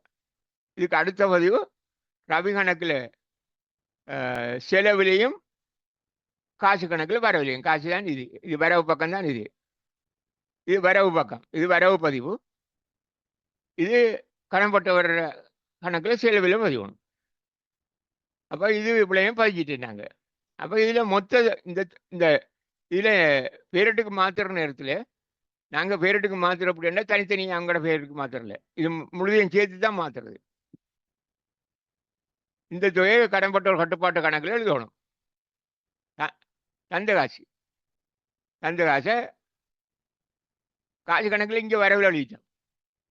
வரவில் எழுதிட்டோம். கடன்பட்ட ஒரு கட்டுப்பாட்டு கணக்கில் செலவழிக்கணும். இது விளையும் கடன்பட்ட ஒரு கட்டுப்பாட்டு கணக்கில் செலவு எழுதணும். இதை கொடுத்த கழிவுகளவும் நமக்கு நட்டம். இப்போ கொடுத்த கழிவு கணக்கில் வரவில் எழுதணும். கடன்பட்ட கட்டுப்பாட்டு கணக்கில் செலவு எழுதணும். இது கொடுத்த கழிவுக்கு 2 பதிவு. இது கொடுத்த கழிவு கடன்பட்ட கட்டுப்பாட்டு கணக்கில் எழுதணும். இதையும் கடன்பட்ட கட்டுப்பாட்டு கணக்கில் எழுதணும். அடுத்தது இதை பாருங்க, பெற்ற காசையும் கொடுத்த கழிவையும் ஒருவன் நாட்குறிப்போட்டில் பதிஞ்சிருக்கிறோம். பாருங்க, இது அவங்க தந்த பொறுமதி இதுக்குள்ளே பதிக்கிறோம். அவங்க தந்த பொறுமதி இதில் பதிக்கிறோம். கொடுத்த கழிவை கூட்டி இங்கே கூட்டி விரிக்கும். இது இவ்வளவும் கடன்பட்ட கட்டுப்பாட்டு கணக்கில் பதிக்கணும். இது முதலே பதிஞ்சது. இது இவ்வளவும் இது நாங்கள் முதல் பதிஞ்சிட்டோம். இது பார்க்க தேவையில்லை. இவ்வளவு தான் இப்போ பதிஞ்சது. இவ்வளவு தான். இனி இதை சமப்படுத்தி போட்டு இதை பேரட்டுக்கு மாற்றுறது எப்படி பார்த்துவோம் என்றால், இது இவ்வளவும் காசு கட்டுப்பாட்டு கணக்கில் மொத்தம். இது தனித்தனியாக எழுதலாம். காசு கணக்கில் செலவில் எழுதலாம். காசு கட்டுப்பாட்டு கணக்கில் அப்படி எழுத தேவையில்லை. இந்த மொத்தம் விலையும் காசு கட்டுப்பாட்டு கணக்கில் எழுதலாம். வரவு பக்கம் காசு கட்டுப்பாட்டு கணக்கில் பொறுவன் நாட்குறிப்போடு சொல்லி எழுதி இந்த தொகை எழுதலாம். நான் மாற்றி காட்டுவேன். இது எழுதுறது. இதை கொடுத்த கழிவு கணக்கில் நட்டம். இது கொடுத்த கழிவு கணக்கில் வரவில்லை. இந்த மொத்தத்தை எழுதுறது. இந்த 1,00,000 கடன்பட்ட ஒரு கட்டுப்பாட்டு கணக்கில் அவங்க தந்த காசு அவங்களோட கணக்கில் செலவில் எழுதணும். இது உளவையும் சேர்த்து விற்பனை கணக்கில் எழுதணும். இதை பேரட்டுக்கு மாற்றுற நேரம் இந்த இருக்கிற இரண்டையும் சேர்த்து 95,000 விற்பனை கணக்கில் மாற்றணும். இது ஏனையது மூலதனம். இது மூலதன கணக்கு மாற்றணும். இது மூலதன கணக்கில். அப்போ மொத்தமாக இது விளைவும் காசு கட்டுப்பாட்டு கணக்கில் வரவில் எழுதுற. கடன்பட்டோர் கட்டுப்பாட்டு கணக்கு செலவு 10,000, விற்பனை கணக்கு செலவு 95,000, மற்றது மூலதன கணக்கு செலவு 1,00,000. அது நாங்கள் இப்போ பேரட்டுக்கு மாற்றுற நேரம் மாற்றி காட்டுவோம். பாருங்க. இப்போ இனி அடுத்ததை பார்ப்போம். இருக்கிற அறவிட முடிய கடன். இது இந்த விசேடமான நாட்குறிப்பேடுகளில் ஒன்றிலையும் பதியலாது. அதனுடைய இதை பொது நாட்குறிப்பேட்டெலாம் எழுதணும். பொது நாட்குறிப்பேட்டில் எப்படி எழுதுறது? அறவிட முடிய கடன் நட்டம். அப்போ அறவிட முடிய கடன் கணக்கில் வரவில் எழுதணும். கடன்பட்டோர் கட்டுப்பாட்டு கணக்கில் செலவு எழுதணும். கடன்பட்டோர் கட்டுப்பாட்டு கணக்கில் செலவு எழுதணும். இது கடன்பட்டோர் கட்டுப்பாட்டு கணக்கில் எழுதணும் செலவில். இது அறவிட முடிய கடன் கணக்கில் வரவில் எழுதணும். அப்போ நாட்குறிப்பு பொது நாட்குறிப்போட நாடுக்கிறோம். நாம் பொது நாட்குறிப்போடு நாங்கள் முதல் செய்தி வச்சிருக்கிறோம். கொஞ்சத்தை செய்திட்டோம். பொது நாட்குறிப்போடு இங்கே பாருங்க. இது இவ்வளவு நாங்கள் முதலே செய்தது பொது நாட்குறிப்போடு. இந்த தகவலை கொண்டு இவ்வளவையும் பதிஞ்சதுதான் இந்த பொது நாட்குறிப்போடு. இதில் இப்போ பதிகிறது இது நிறைய பொது நாட்குறிப்போடு. அது இதுக்கு கீழே இடமில்லாதால நான் இல்லை அடுத்த பக்கத்துக்கு கொண்டு போயிருக்கேன். அறவிட முடியாத கடன் கணக்கு வரவு, கடன்பட்டோர் கட்டுப்பாட்டு கணக்கு செலவு. அதில் விளக்கத்தை நான் எழுதியிருக்கேன். ரூபா 10,500 அறவிட முடியாத கடனாக பதிவளித்தல். அப்போ இந்த ஏட்டை நாங்கள் பதிஞ்சிட்டோம். மூந்தன் வணிகத்தின் கடன் கொள்வனவு தொடர்பான தகவல்களை இப்பொழுது மூலகேடுகளில் பதிவு செய்வோம். நாங்கள் பதிவு செய்ய வேண்டிய மூலகேடுகள் இந்த கடன் கொள்வனவுகள் தொடர்பானது. சரக்கு கொள்வனவு, கடன் கொள்வனவு செய்தால் கொள்வனாளர்களில் பதிவணும். நாட்குறிப்பேட்டில் இவ்வளவும் பதிவணும். இந்த தகவல் கொள்வனவுகள் இவ்வளவு பதிவணும். சீலன், பாலன், தீவன், நாகன் என்ற பேரில் இவ்வளவு கடனுக்கு வாங்கினதும் எழுதணும். அதில் 2 பேருக்கு நாங்கள் சரக்குகளை திருப்பி அனுப்பியிருக்கிறோம். சீலனுக்கும் தீவனுக்கும். சீலனுக்கு 5,000, தீவனுக்கு 3,000. இதை வெளித்திரும்பல் நாட்குறிப்பேட்டில் பதிவணும். இது உடைய இந்த கொடுக்கல் வாங்கல்களை வெளித்திரும்பல் நாட்குறிப்பேட்டில் பதிவணும். இனி செலுத்தின காசு சீலனுக்கு இடையில் இந்த வாங்கின கடனில் நாங்கள் சரக்கு வாங்கியிருக்கிறோம். இதில் கொடுக்க வேண்டிய 30,000, அது 5,000 திருப்பி அனுப்பியாச்சு. அப்போ 25,000 கொடுக்கணும். அதில் 14,000 கொடுத்துருக்கு. கொடுத்த நேரம் பெற்ற கழிவு இது பாலனுக்கு கொடுத்த செலுத்தின காசு, பாலன் தந்த கழிவு. இது லாபம், உழவும் லாபம், கழிவு. இது செலுத்தின காசு. இது ரெண்டும் காசு கணக்கில் செலவு பக்கம். அதாவது நாங்கள் இங்கே பதிகிற நாட்குறிப்பாடு. அதனுடைய கொடுப்பனவு நாட்குறிப்பாடு, காசு கொடுப்பனவு நாட்குறிப்பாட்டில் இரண்டையும் பதிக்கணும். செலுத்தின காசையும் பெற்ற கழிவையும். இரண்டும் அந்த கொடுத்த கழிவும் பெற்ற கழிவும் செலுத்திய காசும் நாட்குறிப்பாட்டில் வரும். என்ன கொடுப்பன நாட்குறிப்பாட்டில். அப்போ இரண்டையும் கொடுப்பன நாட்குறிப்பாட்டில் பதிக்கணும். இது ஒழிப்பு திரும்ப நாட்குறிப்பாட்டில் பதிக்கணும். இதை கொள்வன நாட்குறிப்பாட்டில் பதிக்கணும். அப்போ 4 நாட்குறிப்பாடுகளையும் நாங்கள் இப்போது இவற்றை பதிவு செய்வோம். முதலில் இதை பதிவோம். இதை கொள்வன நாட்குறிப்பாட்டை எடுத்து இந்த 4 பேர் மொழி இந்த தொகைகளை அதில் எழுதினால் சரி. அப்போ அதை எழுதுவோம். நாங்கள் கொள்வன நாட்குறிப்பாடு இதில் அதை பதிவோம். 4 பேரையும் எழுதுவோம். சீலன், பாலன், தீவன், நாகன். அவங்கள்ட்ட வாங்கின சேர்க்கிற ஒரு மதி வளவும். இல்லை வரி செலுத்தி இருந்தார், அதாவது வரி அவங்ககிட்ட வந்து அவங்களுக்கு கொடுத்துருந்தா நாங்கள் வரியும் செலுத்தணும் என்றால் இதில் செலுத்தினது இதில் எழுதணும். வரி இல்லைன்றபடியே அது உள்ள நேரம் இருந்தால் இதையும் கூட்டி தான் எழுதணும். கூட்டாமலே இதில் மொத்த வருமானத்தை எழுதணும். இதில் சைபர் கண்டா இதை கூட்டி இதில் எழுதுறாரு. அப்போ இதில் 5,000 வரி இல்லை. வரிக்கு இருந்தால் இதுக்குள்ளே எழுதணும். வரி இல்லைன்றபடியால் இதில் நாங்கள் நேரம் இதை கூட்டி இதில் போடுறோம். இப்போ இந்த கணக்கை இதை சமப்படுத்துவோம். சமப்படுத்தினா மொத்த கொள்ளுன பொறுமதி 1,42,000. இது இவ்வளவும் கடன் கொடுத்தவருக்கு நாங்கள் கொடுக்கணும். இது நாங்கள் கொடுக்க வேண்டிய தொகை. இவ்வளோ 1,42,000 கடன் கொடுத்த கணக்கில் இதில் கொடுக்க வேண்டிய பொறுமதியை கடன் கொடுத்த கணக்கில் செலவு எழுதணும், கொள்ளுன கணக்கில் வரவில் எழுதணும். இது பேரிட்டுக்கு மாத்திர நேரம் செய்கிற வேலை. அதை நான் பிறகு செய்து காட்டணும். இப்போ செய்து காட்டுவேன். அடுத்தது நாங்கள் இது முடிஞ்சு கொள்ளுன நாள் குறிப்பிட்டு எழுதியாச்சு. இனி அடுத்தது வெளித்திரும்பல்கள் எழுதணும். 2 பேர் தான் வெளித்திரும்பல்கள், சீலனும் தீவனும். 8,000 மொத்தம். இது வெளித்திரும்பல் நாளெட்டு எடுத்து அதில் பதிவாம். வெளித்திரும்பல் நாளெட்டு எடுக்கிறேன் பாருங்க.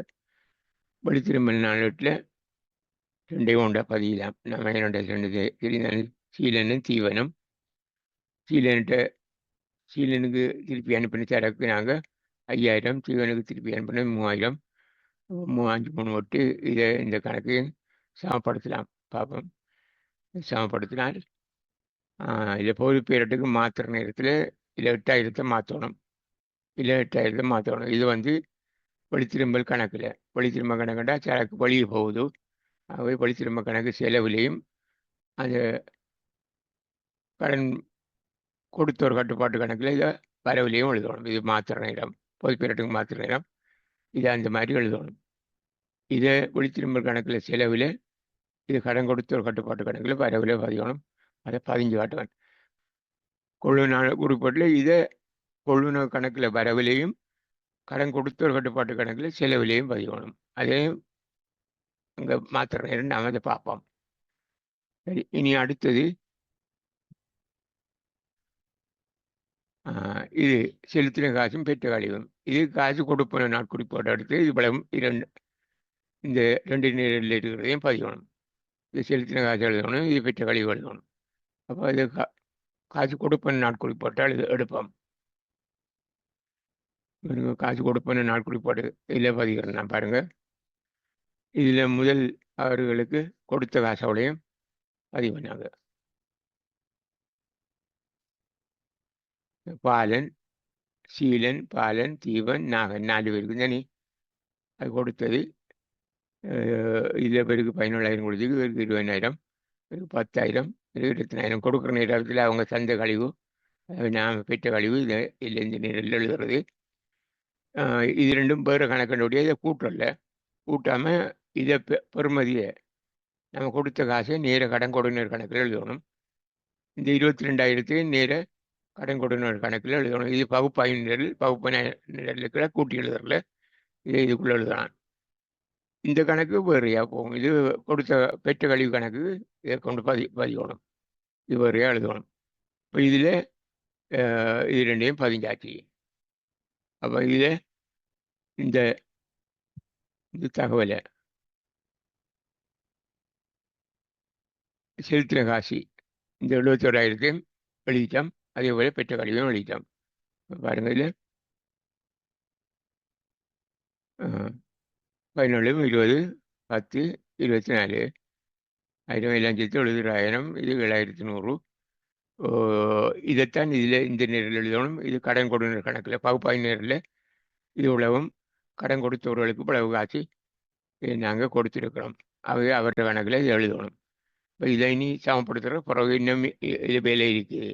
இந்த காசு கொடுப்பேன்னு நாள் குறிப்பிட இன்னும் எழுதுறது இருக்கிறோடைய எப்போ சமப்படுத்த இல்லாது. சரி, இப்போ இனி அடுத்ததாக நாங்கள் சில்லறை காசு கொடுப்பேன்னு நாள் குறிப்போட பார்க்க வேணும். முந்தன் வணிகத்தின் சில்லறை காசு செலவுகள் தொடர்பான தகவல்களை மூலவீடுகளில் பதிவு செய்வோம். இதில் இருக்கிற தகவல்களை மூலவீடுகளில் இதில் பதிவு செய்கிறதை பார்க்கலாம். சில்லறை காசு வசக்கட்டு செலுத்தப்பட்டது. இது பெரிய காசாளரால் செலுத்தப்பட்டது.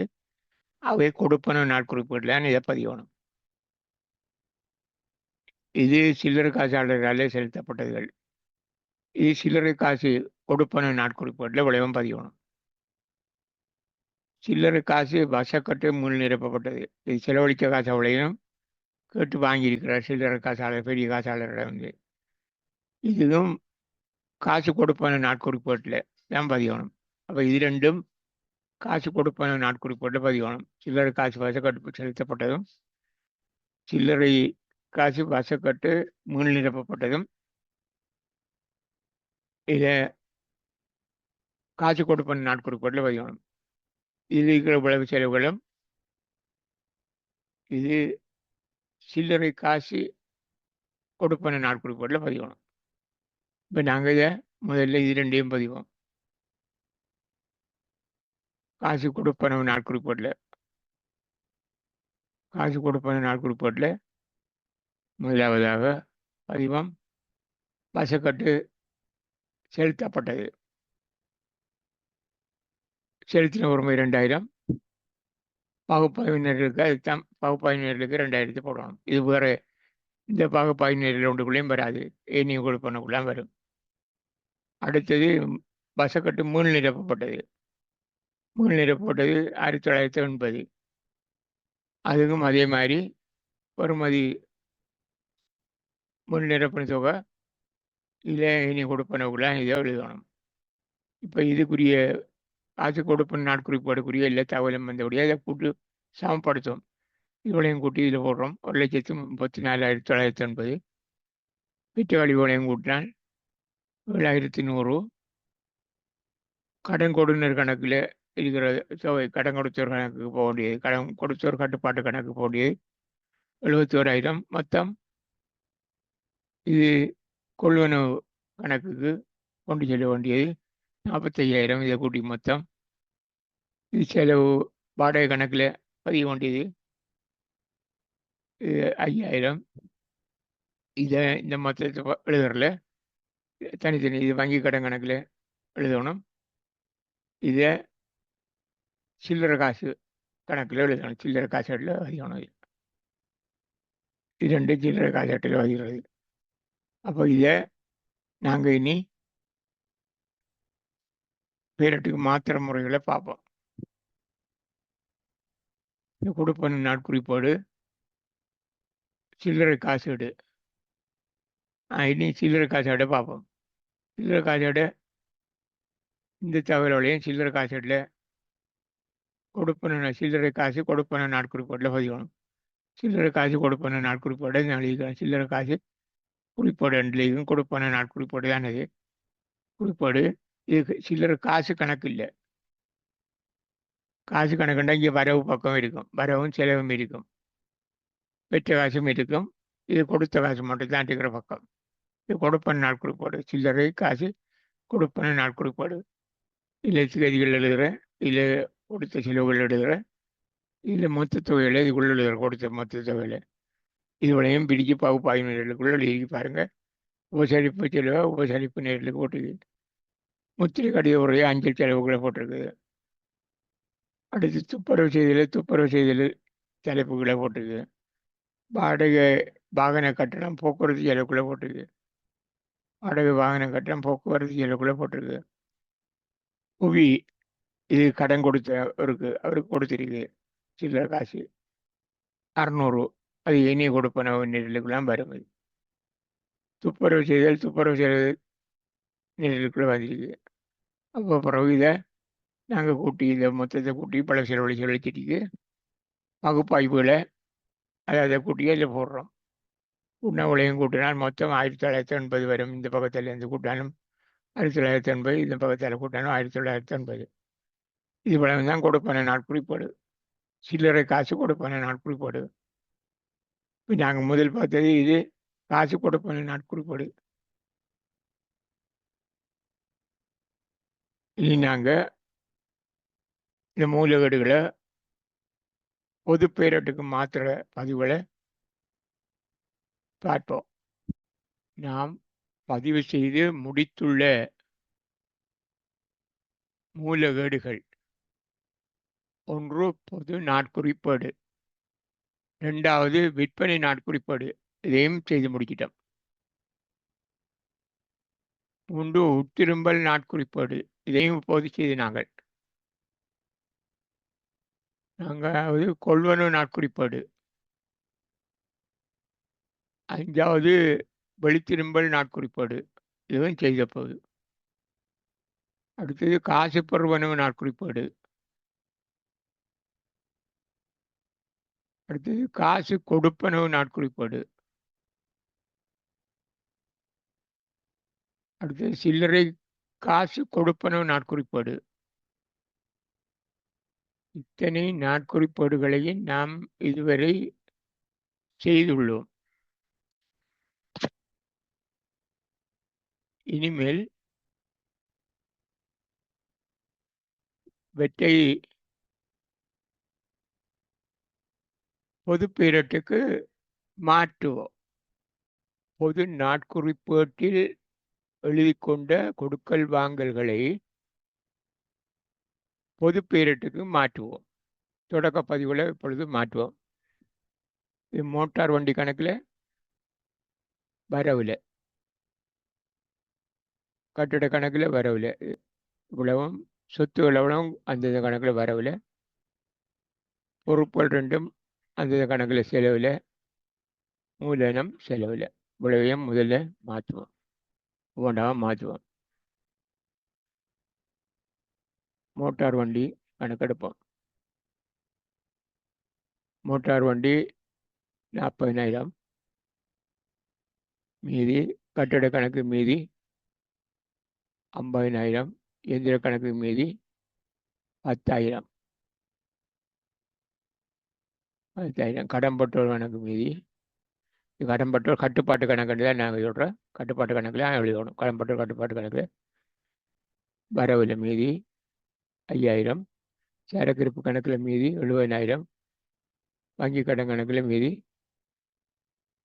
10,000.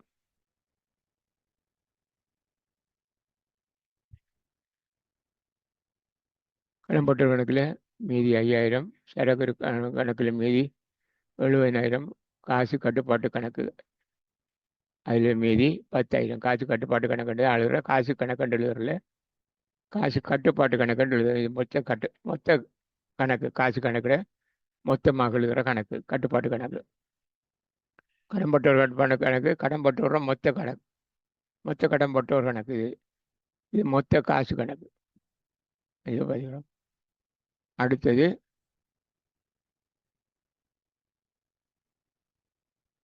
எடுப்போம். வங்கி கடன் கணக்கில் இதில் செலவில் எழுதணும். கடன் கொடுத்தொரு கணக்குலையும் செலவில், இது 40,000, கடன் கொடுத்தொரு கணக்கில் செலவில் 7,000, மூலதன கணக்கில் செலவில் 1,38,000. இதோட செலவு பதிவு.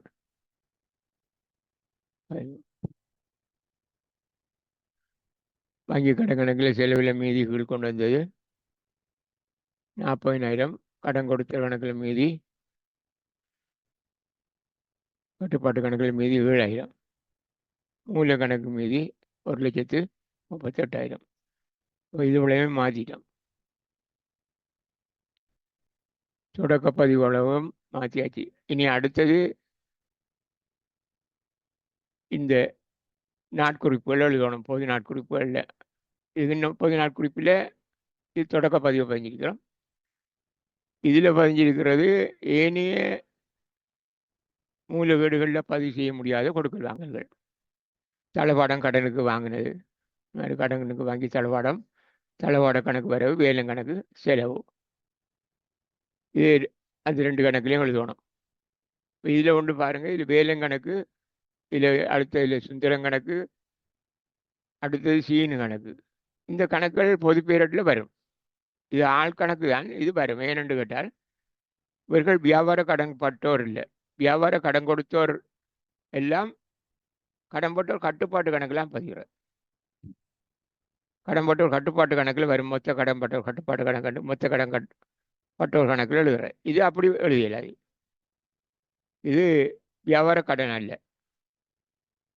வியாபார கடன் என்றால் சரக்குகளை கடனுக்கு வாங்கினாங்க. இது தளவாடம் கடன் வாங்குறது. இது மோட்டார் வண்டி விற்றது, கடனுக்கு விற்றது. இது காரியாலய உபகரணம் சீனு கம்பெனிலிருந்து கடனுக்கு வாங்கியிருக்கு. அப்போ இதுகளுக்கு இந்த கணக்குகள் ஆள் கணக்கு வரும். முதல் இதை எடுப்போம், தளவாட கணக்கு. தளவாட கணக்கை எடுப்போம். தளவாட கணக்கு பிறகு வேலை கணக்கு செலவு. அடுத்து எடுப்போம்.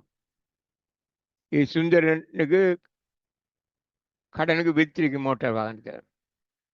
எப்படி வித்திருக்கு என்றால் 25,000 கொடுத்துருக்கேன். 40,000 ரூபா அப்புறமே மோட்டார் வாகனம் நடிக்கிற இந்த மோட்டார் வாகனம் இதுதான் கொடுத்துருக்கேன். 40,000 ரூபா அப்புறமே மோட்டார் வாகனத்தை சுந்தரத்துக்கு வித்திருக்கிறாங்க 25,000. அப்போ நட்டம் மோட்டார் வண்டி நட்டம் 15,000. இதை சுந்தரம் கணக்கில் வரவில் எழுதணும் 25,000. மோட்டார் வண்டி நட்ட கணக்கில் வரவில் எழுதணும் 15,000. மோட்டார் வண்டி கணக்கில் செலவில் எழுதணும் 40,000. 40,000 பிரித்து எழுதலாம். சுந்தரம் கணக்கு வரவு மோட்டார் வண்டி கணக்கு செலவு 25,000. மோட்டார் வண்டி நட்ட கணக்கு வரவு 15,000. மோட்டார் வண்டி கணக்கு செலவு 15,000 என்றால் ரெண்டையும் பிரித்து எழுதினால் 40,000 வரும். அப்படி எழுதி காட்டிக்கிறேன் நான் பாருங்க.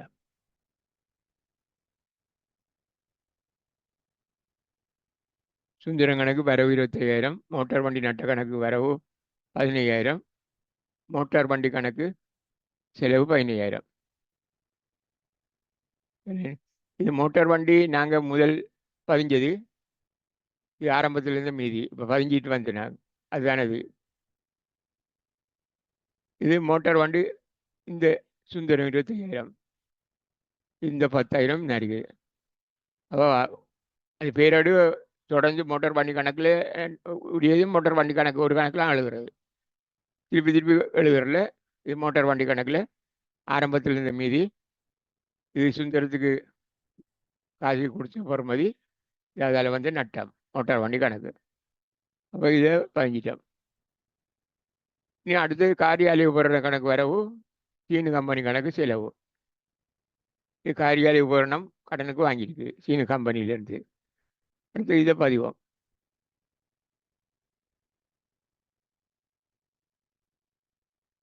காரியாலய உபகரண கணக்கு வரவு சீனு கம்பெனி கணக்கு செலவு. இதில் எழுதுவோம் சீனு கம்பெனி என்று, இங்கே எழுதுவோம் காரியாலய உபகரணம் உண்டு நாட்குறிப்பு. அப்போ இவ்வளவும் இது இவ்வளவையும் பதிஞ்சிட்டோம். நாட்குறிப்பு பொது பேரட்டில் மாற்றிட்டோம். பொது பேரட்டுக்கு மாற்றியாச்சு. இன்னும் ஒன்றுக்கு இதில் பொது நாட்குறிப்பாட்டில் இதில் இடங்காணாண்டி சொல்லி நாங்கள் பொது நாட்குறிப்பு எழுதுனது. அறவிட முடியா கடன் அது 13,500. அது கடன் போட்ட கட்டுப்பாட்டு கணக்கு செலவு. இதான் அதுக்குரிய நாட்குறிப்பு நாங்கள் முன்னுக்கு பார்த்துனாங்க. அறவிட முடியா கடன் நாங்கள் முதலீடு கொண்டு தான் இது. அறவிட முடியா கடன் கணக்கு கடன் போட்ட ஒரு கட்டுப்பாட்டு கணக்கு செலவு. அறவிட முடியா கடன் கடன் போட்டு இதை பதிவு நாங்கள்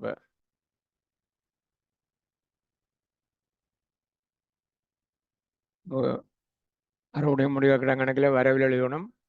கடன் போட்ட ஒரு கட்டுப்பாட்டு கணக்கண்டு இங்கே செலவு எழுதணும் 13,500. இது கடன் போட்ட ஒரு கட்டுப்பாடு கணக்கு ஆரம்பத்தில் இந்த மீதி அடிக்கிற மீதி.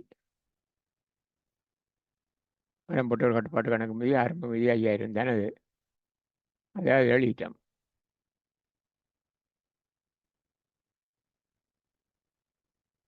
அடுத்ததாக நாங்கள் விற்பனை நாட்குறிப்பேடு எடுத்து பதிவோம். இப்பொழுது விற்பனை நாட்குறிப்பேட்டை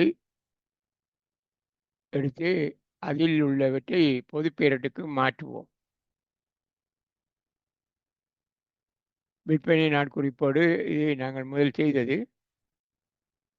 அதில் கடனுக்கு சரக்குகளை யார் யாருக்கு விட்டுப்போ அவர்களோட பெயர்கள் இங்கே இருக்குது. விற்ற பெருமானம் இருக்குது. மொத்தமாக இவ்வளவு விற்பனை செய்தோம் என்ற பொறுமை 2,70,000. இது மொத்த பெருமானம். இது வெற்றி இருந்தால் வெற்றி எழுதணும். வெற்றி இல்லை அதனுடைய இது இருந்தால் கூட்டி எழுதணும். கூட்டி எழுதினாங்க. இது இந்த காசு அவ்வளையும் கடன் பட்டவரிடந்து வாங்குவோம் நாங்கள். இது கடன் பட்டோர் கணக்கு வர வேண்டிய மீதி. இது விற்பனை கணக்கு வர வேண்டிய மீதி. இது விற்பனை. இப்போ இதில் ஆள் கணக்குகளை செய்கிறல பொது பேரில் அவேசியன் கணக்கு ரவி கணக்கு புவி கணக்கு குணா கணக்கு எழுதுறல மொத்தமாக இதை மட்டும்தான் எழுதுகிறேன். இதை விற்பனை கணக்கில் எழுதுகிற தனித்தனியாக எழுதாமல் இதை விற்பனை கணக்கில் மொத்தம் எழுதுகிற. இதை கடன் பட்ட ஒரு கட்டுப்பாட்டு கணக்கில் வரவில் மொத்தமாக எழுதுகிற. இப்போ இதுக்கு பதிவு விற்பனை கணக்கில் செலவு கடன்பட்டோர் கட்டுப்பாட்டு கணக்கு வரவு. இதுக்கு மட்டும்தான் பதிகிற, இது ஒன்றுக்கும் பதிகிற. பொதுப்பெயரடு பதிகிறவர் இந்த மொத்த தொகைக்கு இதை விற்பனையில் எழுதுவர், இதை கடன்பட்டோர் கட்டுப்பாட்டு கணக்கில் வரவில் எழுதுவார். நாங்கள் இதை பதிப்போம்.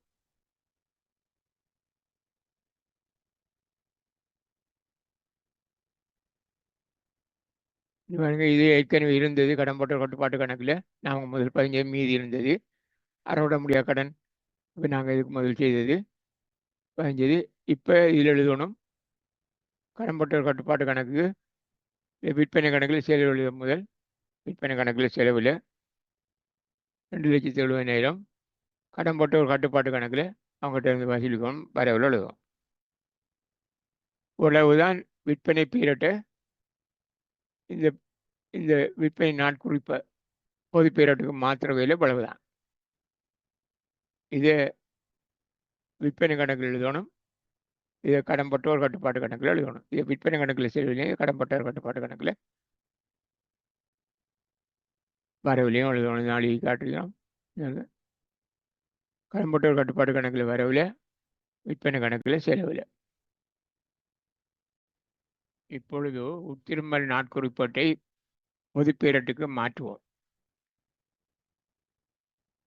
இதிலும் ரவி கணக்கு, சீன் கணக்கு, புவி கணக்கு, குணா கணக்கு, இது கடன்பட்டவர் கணக்கு, கடன்பட்டவர்கள் வாழ்கிற கணக்கில் அவங்க தான் திருப்பி அனுப்பேன். சரக்கில் ஒரு கணக்கில் எழுதுறல பொது பீரியட்டுக்கு மாத்திர நேரம். அவை எல்லாருக்குமா சேர்ந்து நாங்கள் கட்டுப்பாட்டு கணக்கு, அதாவது கடன்பட்டோர் கட்டுப்பாட்டு கணக்கில் இந்த மொத்த தொகையை எழுதணும். கடன்பட்டோர் கட்டுப்பாட்டு தொகையை கட்டுப்பாட்டு கணக்கில் இந்த மொத்த தொகையை செலவில் எழுதுவோம். இதை உட்திரும்பல் கணக்கில் வரவில் எழுதும். இந்த தொகையை இல்லை வெட் வரி இருந்தால் இதையும் சேர்த்து இதை கூட்டி எழுதிக்கணும். வெட் இல்லை, இந்த வணிகம் வெட்டுக்கு பதிவு செய்ய 500 ரூபான்னு போல் எழுதி இதில் எழுதுகிறோம். இதை கூட்டி இதில் இருக்கிறது அப்படி எழுதுகிறோம். எழுதி இவ்வளவும் இது கடன்பட்டோர் கட்டுப்பாட்டு கணக்கில் செலவில் எழுதுவோம். இதை உட்திரும்பல் கணக்கில் வரவு எழுதும். உட்திரும்பல் கணக்கு வரவு, கடன்பட்டோர் கட்டுப்பாட்டு கணக்கு செலவு, இவ்வளவுதான் அதுக்குரிய பதிவு. அதை இப்போது பதிவு பண்ணாங்க.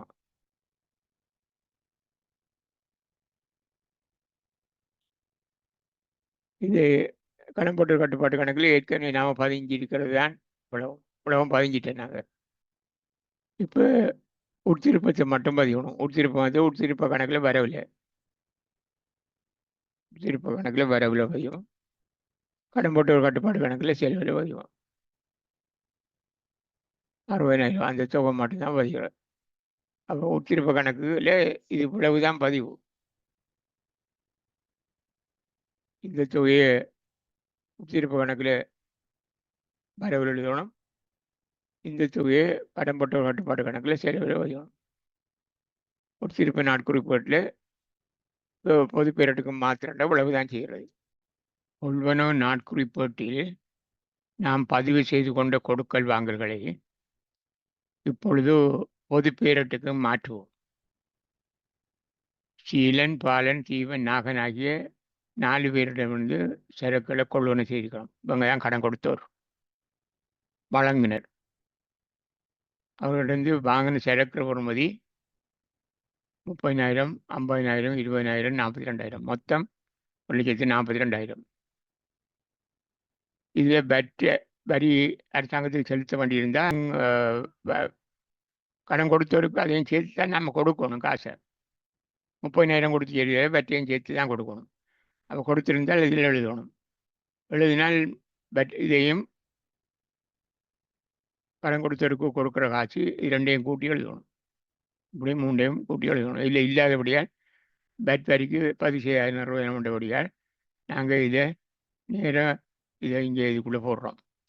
மொத்தமாக இவ்வளோ 1,42,000 கடன் கொடுத்தவருக்கு நாம் கொடுக்க வேண்டியது. கொள்வனவு நாங்கள் செய்த சரக்கு கொள்வனவு 1,42,000. அப்போ இதுக்கு பதிவு இது ரெண்டும் தான். இது பதிகிறல. 2வது தனியாக ஆக்கள்ற கணக்கில் நாங்கள் பதிகிறல. கடன் கொடுத்தோர் கடன்பட்டோர் கணக்கில் பதிகிறல, தனி ஆள் கணக்கில். இது ரெண்டும் தான் எழுதணும். எங்கே எழுதுறேன்னு பார்ப்போம். இது கொள்ளுன கணக்கில் வரவில் எழுதணும்.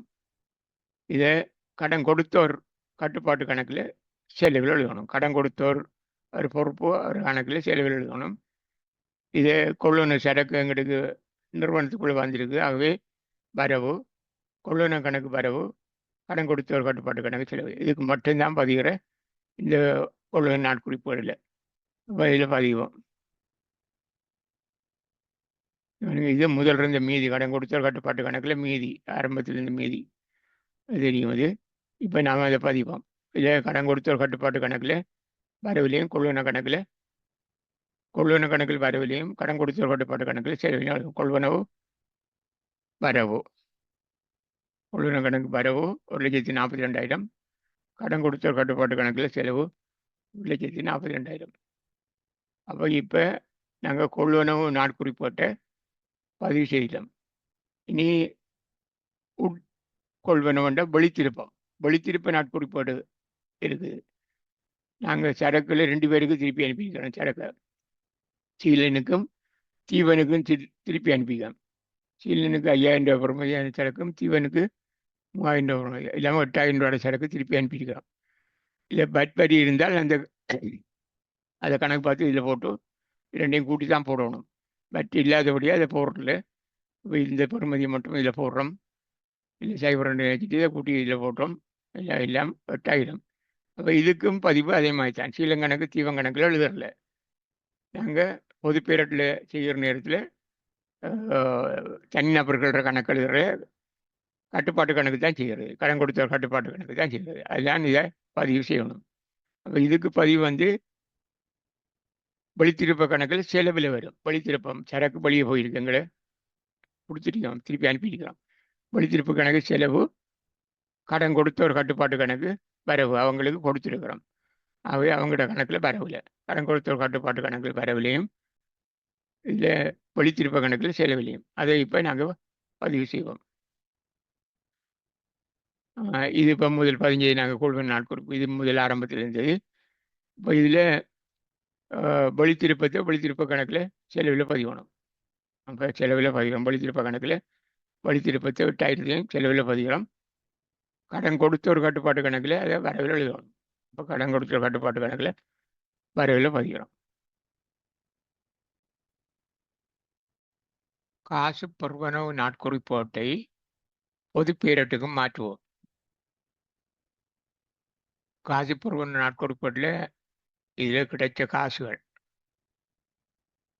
ஒரு மாதம் முழுக்க கிடைச்ச காசு, இது மொத்த தொகை, கிடைச்ச மொத்த தொகை. ஒரு மாதம் முழுக்க கடன் பட்டோருக்கு கொடுத்த கழிவு, இது அதில் மொத்த தொகை. இது கடன் பட்டோரோட பெற்ற காசு. கடன் பட்டோர் ரவி, சீனு, புவி, குணா ஆகியோரோட பெற்ற காசு, இது மொத்த தொகை. விற்பனை மூலம் கிடைச்ச காசு, இது மொத்தமான கிடைச்ச காசு. இது ஏனைய வரவுகள், அதாவது மூலதனம், மேலதிக முதலீடாளர் கிடைச்ச காசு. இதில் இருக்கிற எல்லாம் மொத்தம்.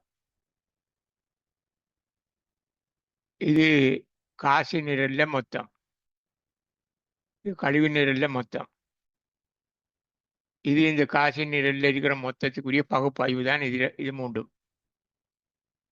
கடன்பட்டோர் விற்பனை, கடன்பட்டோர் விற்பனை, ஏனைய வரவுகள். இதை நாங்கள் பொதுப்பேரட்டுக்கு மாத்திரண்டால் இங்கே இதில் இருக்கிறவனுடைய மாத்திரல, இங்கே இருக்கிற மொத்த தொகைகளை தான் மாத்திர. பொதுப்பேரட்டுக்கு கொண்டு போகிறோம் இந்த மொத்த தொகைகளை தான். இதை காசு கணக்கில் வரவில் பதிக்கணும். காசு கட்டுப்பாட்டு கணக்குன்ற சொல்கிறோம் நாங்கள். இதை மொத்த காசு கணக்கு, மொத்த காசு கணக்கு. காசு கணக்கை மொத்தமாக செய்கிறோம். மொத்த காசு கணக்கு இது. மொத்த காசு கணக்கில் வரவில்லை. இது கொடுத்த கழிவு கணக்கில் வரவில் எழுதும் மொத்தமாக. இதுக்கு 2 இடத்த பதிவணும். இது கொடுத்த கழிவு கணக்கில் வரவில்லையும் கடன்பட்டோர் கட்டுப்பாட்டு கணக்கில் செலவிலையும் எழுதணும். கடன்பட்டோர் கட்டுப்பாட்டு கணக்கில் செலவில். இந்த தொகையை கடன்பட்டோர் கட்டுப்பாட்டு கணக்கில் செலவில் எழுதணும். இந்த தொகையை இந்த தொகை விற்பனை கணக்கில் செலவில் எழுதணும். இந்த தொகையை இதானது மூலதனம், மேலதிக முதலீடு. இதை மூலதன கணக்கில் செலவில் எழுதணும். இது மூலதன கணக்கில் செலவில், இது விற்பனை கணக்கில் செலவில், இது கடன்பட்டோர் கட்டுப்பாட்டு கணக்கில் செலவில், இதுக்கு மட்டும் 2 எழுத்துல கடன்பட்டோர் கட்டுப்பாட்டு கணக்கில் செலவில், கொடுத்த கழிவு கணக்கில் வரவில்லை. இதுக்கு ஒரு பதிவு மட்டும், இது காசு கட்டுப்பாட்டு கணக்கில் வரவில்லை. அதை இப்போ நாங்கள் பதிவோம். முதல் காசு கட்டுப்பாட்டு கணக்கில் பதிவோம். காசு கட்டுப்பாட்டு கணக்கில் கிடைச்ச காசு, மொத்தமாக கிடைச்ச காசு படத்துலான் இருக்கும். அதாவது வரவு பக்கத்தில் இது மொத்த காசு கட்டுப்பாட்டு கணக்கு. காசு கட்டுப்பாட்டு கணக்குனா மொத்த காசு கணக்கு. இதில் பதிகிறோம். இந்த தொகையை பதிஞ்சாச்சு காசு கட்டுப்பாடு. இதுக்கு 2 பதிவு, கொடுத்த கழிவு கணக்குலையும் கடன்பட்டோர் கட்டுப்பாட்டு கணக்குலையும் எழுதணும். இதில் எடுப்போம்.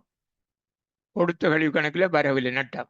அப்போ இதில் இருக்கணும் அந்த 1000 10,000. இதில் கடன்பட்டோர் கட்டுப்பாட்டு கணக்கில் செலவில்லை, இதில் இருக்கும். கடன்பட்டோர் கட்டுப்பாட்டு கணக்கில் செலவில் கொடுத்த கழிவு, செலவு பக்கம் எழுதணும். அப்போ கொடுத்த கழிவுக்கு மட்டும், இந்த நேரத்துக்கு மட்டும் 2 இடத்துல பதிவோம். இது கடன்பட்டோர் கட்டுப்பாட்டு கணக்கில் செலவில் பதிவோம். கடன்பட்டோர் கட்டுப்பாட்டு கணக்கை அடுப்பினாங்க. கடன்பட்டோர் கட்டுப்பாட்டு கணக்கில் இங்கே இருக்கு. இதில் செலவில், செலவு பக்கம் எழுதணும். இதை காசு கட்டுப்பாட்டு கணக்கு இதுலேருந்து எடுத்தது. கடன்பட்டோர் கட்டுப்பாட்டு கணக்கில் செலவில், இதை விற்பனை கணக்கில் செலவில் எழுதணும். விற்பனை கணக்கில் செலவில் எழுதும்.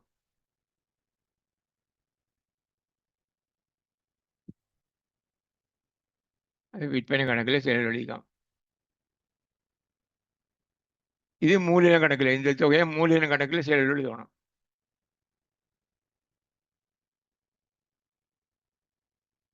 இது மூலதன கணக்கில் முதல் ஆரம்பத்தில் இந்த மீதி நாங்கள் அந்த பொது நாட்குறிப்பை மாத்திர நேரத்தில் பார்த்து நாங்கள் அது செய்தாங்க. காசு பரவனாகும். அப்போ இவ்வளவுதான் இதை மாத்திரை. அதாவது காசு பருவன நாட்குறிப்போட்ட பொது நாட்குறிப்போட்டுக்கு, பொது பேரட்டுக்கு மாத்திர விளைவுதான். இந்த மொத்த தொகையில மட்டும் மாத்திர. இதே காசு கட்டுப்பாட்டு கணக்கில் வரவில்லை. இதை கொடுத்த கழிவு கணக்கில் வரவில்லையும், கடன்பட்டோர் கட்டுப்பாட்டு கணக்கில் செலவில்லையும்.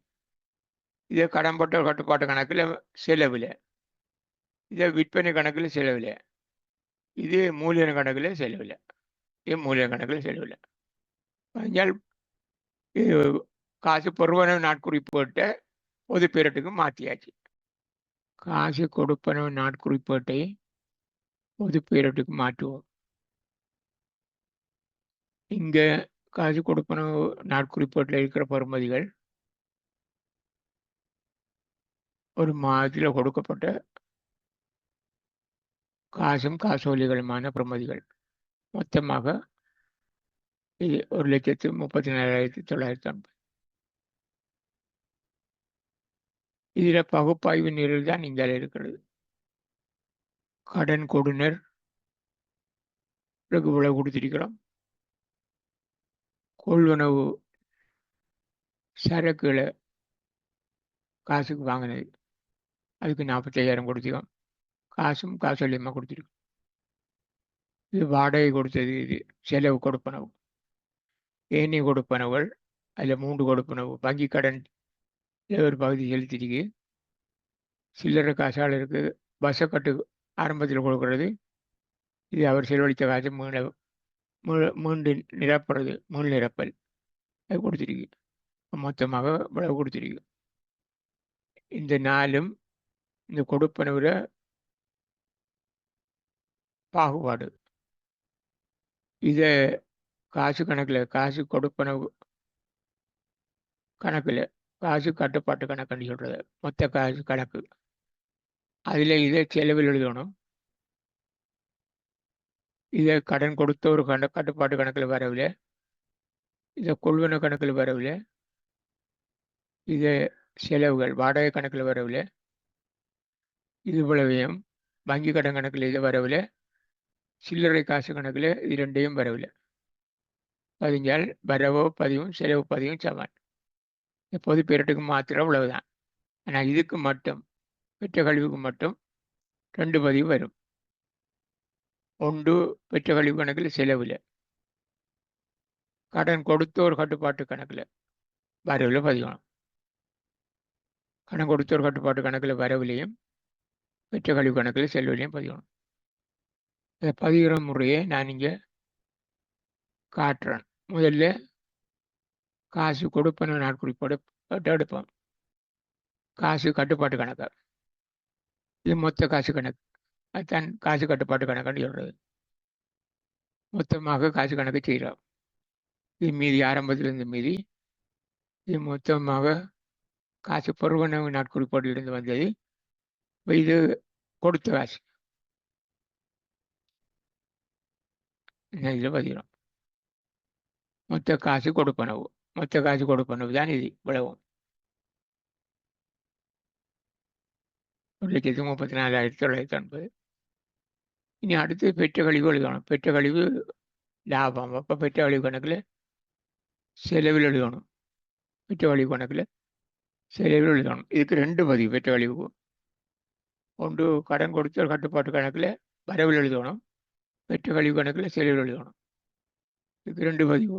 கடன் கொடுத்த கட்டுப்பாட்டு கணக்கில் வரவிலையும் பெற்ற கழிவு கணக்கில் செலவிலையும் 17,100.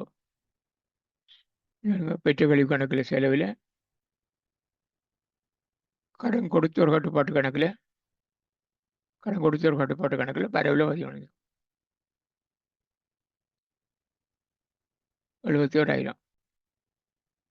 கடன் கொடுத்தோர் கட்டுப்பாட்டு கணக்கில் வரவில் பதிகிறோம்.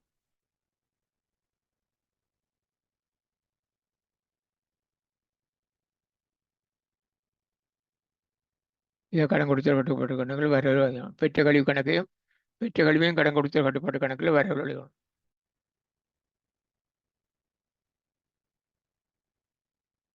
பெற்ற கழிவையும் கடன் கொடுத்தோர் கட்டுப்பாட்டு கணக்கில் வரவில் எழுதணும். இந்த அவங்களுக்கு கொடுத்த காசையும் அதையும் வரவில் எழுதுகிறோம். இதையும் கடன் கொடுத்தோர் கட்டுப்பாட்டு கணக்கில் வரவில் எழுதுகிறோம். இதையும் கடன் கொடுத்தோர் கட்டுப்பாட்டு கணக்கில் வரவில் எழுதுகிறோம். இதை கொள்ளுன கணக்கில் வரவில் எழுதணும். கொள்ளுன கணக்கில் இதை வரவில் எழுதுகிறோம்.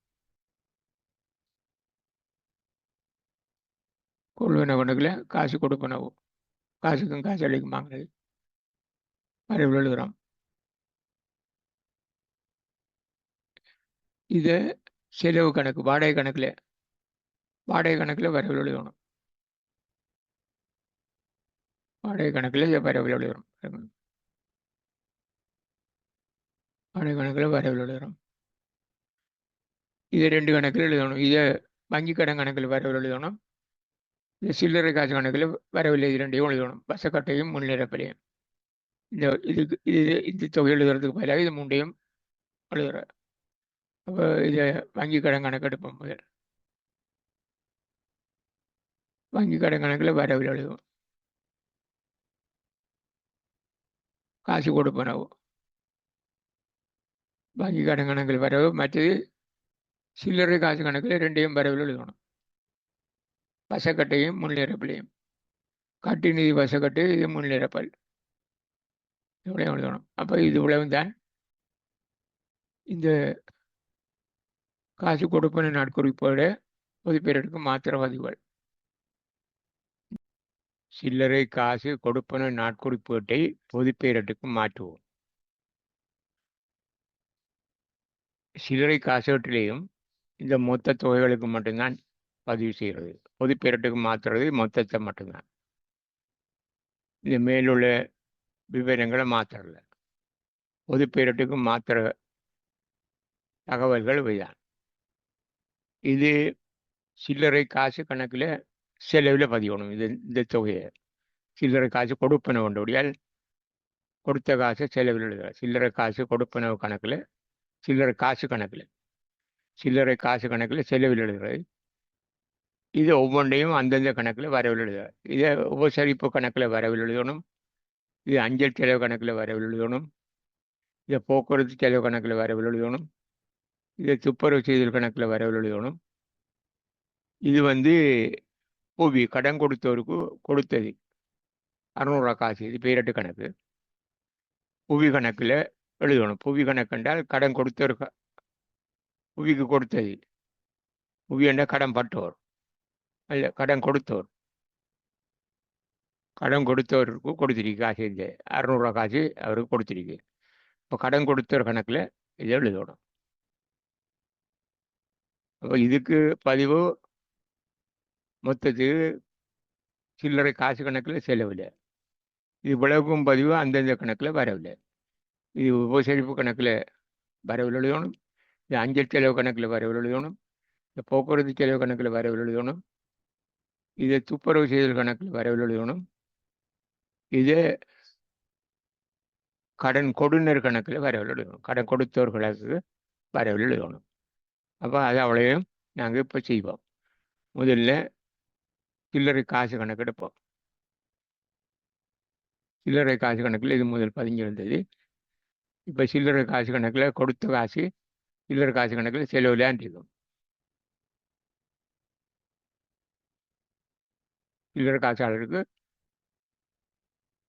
சில்லறை காசாளரால் செலவு செய்யப்பட்ட செலவுகள், சில்லறை காசாளர் செலவு செய்த தொகைகள்,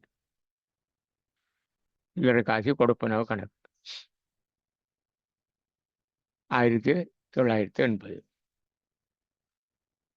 அடுத்தது உபசரிப்பு கணக்கில் வரவில் எழுதணும் 200. உபசரிப்பு கணக்கில் வரவில் எழுதுவோம். 200 வரவில் எழுதிது. சில்லறை செலவு. அடுத்தது அஞ்சல் செலவு கணக்கில் வரவில் 480 எழுதணும். அஞ்சல் செலவு கணக்கில் வரவில் 480. அடுத்தது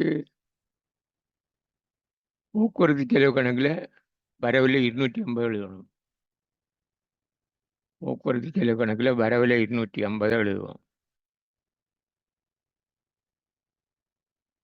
அடுத்தது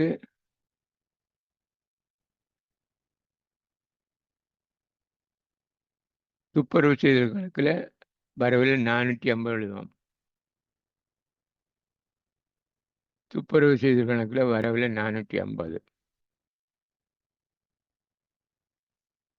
அடுத்தது இது கடன் கொடுத்தோர் கடன் கொடுநர் கணக்கில் 600 கடன் கொடுநர் கணக்கில் வரவில் 600 எழுதணும். கடன் கொடுநர் கணக்கில் வரவில் 600. கடன் கொடுத்தோர் கணக்கில் 600 வரவில் எழுதணும். இப்போ இவ்வளவுதான் சில்லறை காசோட கொடுப்பனவு. சில்லறை காசு கொடுப்பன நாட்குறிப்பாடு. சில்லறை காசு கொடுப்பன நாட்குறிப்பாடு. இது சில்லறை காசு கணக்கு இல்லை. சில்லறை காசு கணக்குன்னா வரவு பக்கம் இருக்கும். இது வரவு கொடுப்பனவு மட்டும்தான். இது நாட்குறிப்பாடு. இப்போ இரட்டு கணக்கல்ல. சில்லறை காசு கொடுப்பன நாட்குறிப்பாட்டை பதிகிறது. இதை சில்லறை காசு கணக்கில் செலவில் கொடுப்பனவை இது போலவும் அந்தந்த கணக்கில் வரவில் பதிக்கணும். இது உபசரிப்பு கணக்கில் வரவில், இது அஞ்சல் செலவு கணக்கில் வரவில், இதை போக்குவரத்து செலவு கணக்கில் வரவில், இதை துப்புரவு செய்தல் கணக்கில் வரவில், இதை கடன் கொடுத்த ஒரு கட்டுப்பாட்டு கணக்கில் வரவில். இது உலகம் பதிஞ்சால் இந்த சில்லறை காசு கொடுப்பனவு நாட்குறிப்போட்ட பேரட்டுக்கு மாற்றி முடியும். அப்போ நாங்கள் இதுவரையில் இதுவரையும் செய்த நாட்குறிப்போடுகள் எல்லாவற்றையும் பொது பேரட்டுக்கு மாற்றிட்டோம். இனிமேல் நாங்கள் இந்த பொது பேரட்டில் இருக்கிற எல்லா கணக்குகளையும் எடுத்து ஒரு பரீட்சை மீதியை தயாரிக்கணும். பொது பேரட்டில் மட்டும்தான் பரீட்சை மீதி தயாரிக்கிறோன்னு சொன்னாங்க. கடன்பட்டோர் பேரேடு, கடன் கொடுத்தோர் பேரேடு, இது ரெண்டும் நாங்கள் செய்யலை. இப்போ செய்தது பொது பேரட்டு மட்டும்தான். கடன் கொடுத்தோர் பேரட்லேயும் கடன் பட்டோர் பேரட்லேயும் பரீட்சை மீது செய்யறல. அதில் கடன் கொடுத்தோர் மீதி பட்டியலும் கடன்பட்டோர் மீதி பட்டியலில் தான் தயாரிக்கிறார். பரீட்சை மீது தயாரிக்கிறல, பரீட்சை மீது தயாரிக்கிற பொது பேரில் மட்டும்தான். அப்போ இதில் பொது பேரிட்டு தயாரிக்கலாம். இப்போ நாங்கள்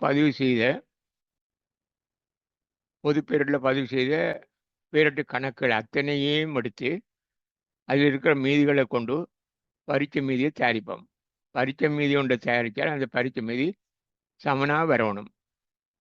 சரியாக நாங்கள் முதல் குறிப்போடுகளில் பதிவு செய்து அதை முதல் குறிப்போடுகளில் பதிவு செய்தவற்றை பொது பேரட்டுக்கு சரியாக மாற்றியிருந்தால், அதாவது வரவு செலவு சரியாக இரட்டைப்பதிவு முறைப்படி மாற்றப்பட்டிருந்தால் அந்த பரீட்சை மீது சரியாக வரும்.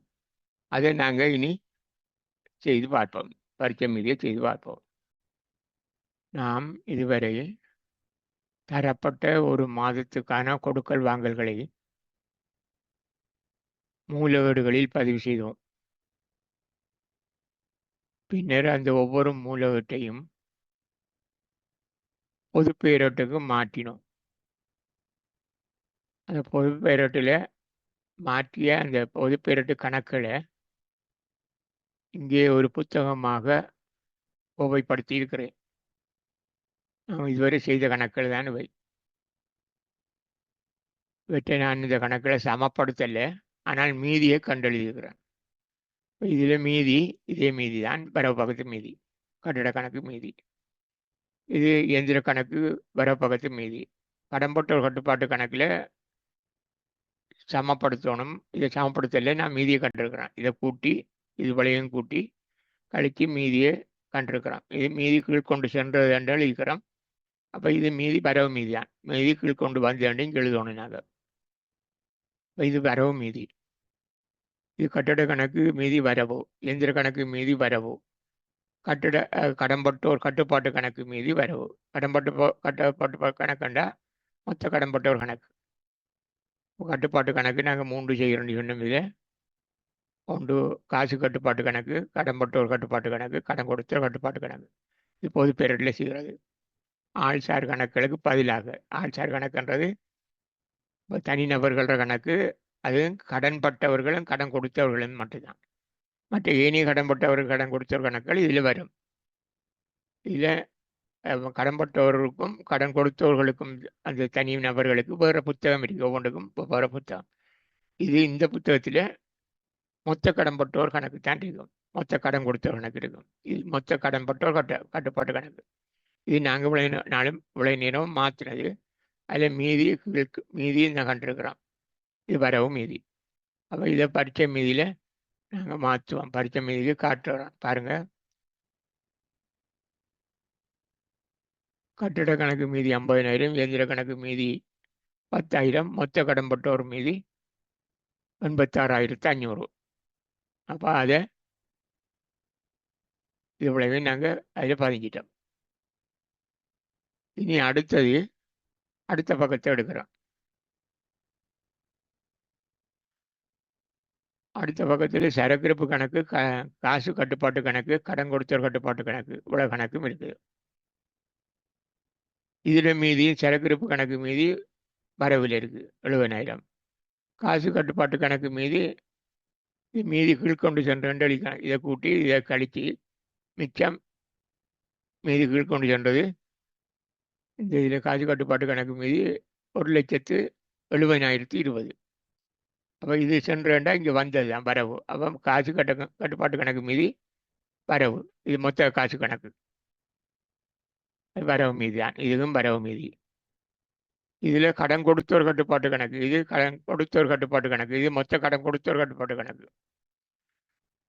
அப்போ இதில் மீதி இந்த பக்கம் தான் கூட இருக்கானுடைய. இதில் மீதி கீழ்கொண்டு சென்று 2 அளிக்கம். ஆகவே இது செலவு மீதி. இது வரவு மீதி, இதுவும் வரவு மீதி தான். சென்றா இது வரவு மீதி. இது மீதி கீழ்கொண்டு சென்றது, இது செலவு மீதி.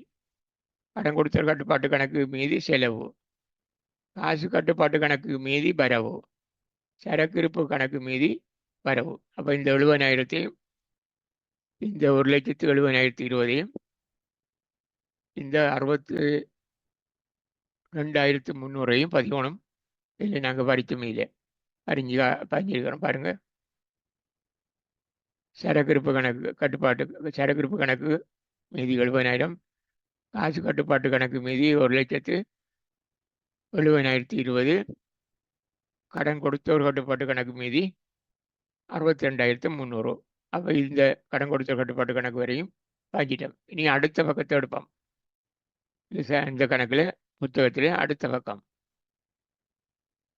வங்கி கடன் கணக்கு, மூலதன கணக்கு, தளவாட கணக்கு, 3 கணக்கு இருக்கு. இதில் வங்கி கடன் முதல் இருந்த மீதி, இது செலுத்தின காசு, இது மீதி. அப்போ இதில் மீதிகள் கொண்டு சென்றா இது செலவு மீதி தான். இது மூலதன கணக்கும் முதல் இருந்த மீதி செலவு, பிறகு மேலதிக முதலீடு, இது அவை இது மீதிகள் கொண்டு சென்றது செலவு. அப்போ இதுவும் செலவு மீதி தான், இதுவும் செலவு மீதி தான். வங்கி கடனும் செலவு மீதி, மூலதன கணக்கும் செலவு மீதி. தளவாட கணக்கு வரவு மீதி. இது சாப்பிடுறதுலாம் இதில் மீதிகள் கொண்டு சென்றா வரவு மீதி தான். இது வரவு மீதி, மூலதன கணக்கு மீதி செலவு மீதி, வங்கி கடன் மீதி செலவு. அப்போ இதில் இந்த மீதி 30,000. மூலதன கணக்கு மீதி 2,38,000. தளவாட கணக்கு மீதி வரவு 5,000 தான். இது 40,000 அடிச்சிருக்கேன். இது தவறுதலை அடி ஓட்டுட்டு இது 5,000. அப்போ இதை நாங்கள் இங்கே மாற்றுவோம்.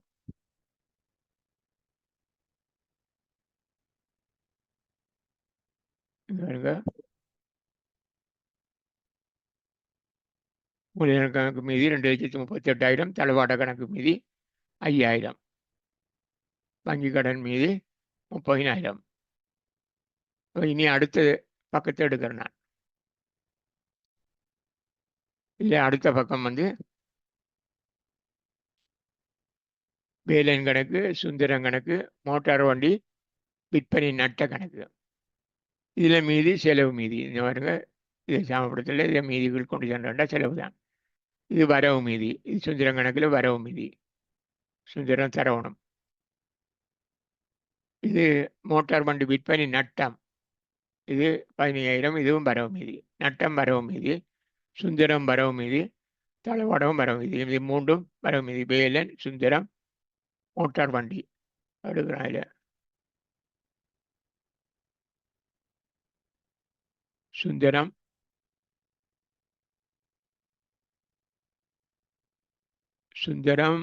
வரவு மீதி. மோட்டார் வண்டி நட்டம் வரவு மீதி. வேலன் கணக்கு மீதி செலவு மீதி. வேலன் கணக்கு மீதி பாருங்க, வேலன் கணக்கு மீதி செலவு இல்லாட்டி ஆகவே மீதிகள் கொண்டு சென்ற செலவு. இது செலவு மீதி, இது வரவு மீதி, இதுவும் வரவு மீதி. ரெண்டும் அப்படி வரவு மீதி. வேலன் கணக்கு மீதி மட்டும் செலவு.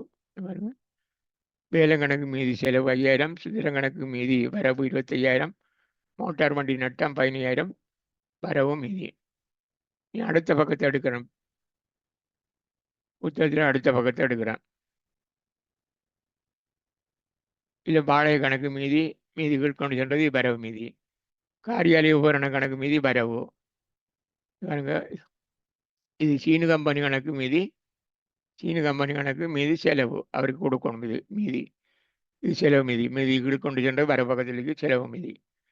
சீனு கம்பெனி மீதி செலவு, இது காரியாலய உபகரணம் வரவு. வாடகை கணக்கு மீதி வரவு, இது நட்ட கணக்கு வரவு. இது காரியாலய உபகரண கணக்கு சொத்து கணக்கு வரவு. இது சீனு கம்பெனி, இது கொடுக்க வேண்டியது. இது ஆள்சார் கணக்கு தான். ஆனால் இது கடன் பட்டோர், கடன் கொடுத்தோர் இல்லை. இது கடன் கொடுத்தோர் இல்லை, இது கடன் கொடுத்தோர் தான். வியாபார கடன் கொடுத்தோர் இல்லை. அது அந்த புத்தகத்துக்கு வராது. பொதுப்பேர கடன் பட்டோர் பேரட்டுக்கு வராது. இதெல்லாம் வரும், பொதுப்பேரட்டுலாம் வரும். அப்போ இது மூன்றையும் எழுதும். வாடகை கணக்கு, காரியாலய உபகரண கணக்கு, சீனு கம்பெனி கணக்கு. இந்த பக்கத்தில் பாருங்க, காரியாலய உபகரண கணக்கு 10,000. வாடகை கணக்கு வரவு 5,000. சீனு கம்பெனி கணக்கு செலவு மீதி, அது மட்டும் செலவு மீதி 10,000. இனி அடுத்து எடுப்போம். அடுத்த பக்கத்தை எடுப்போம். இல்லை,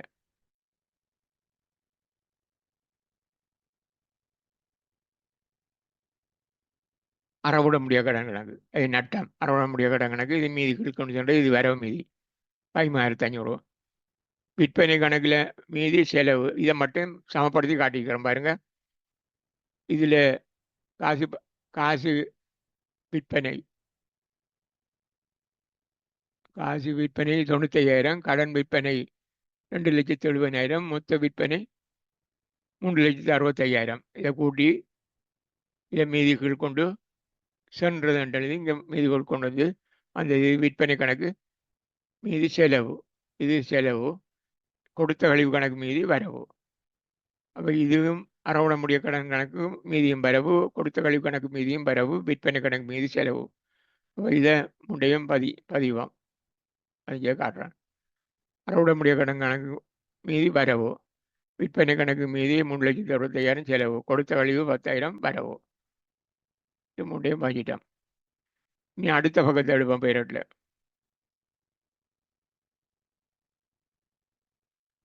பெற்ற கழிவு கணக்கு, பெற்ற கழிவு கணக்கு லாபம், அது செலவு, செலவு மீதிகள் கொண்டு சென்றது வரவில் அளிக்கம் செலவு.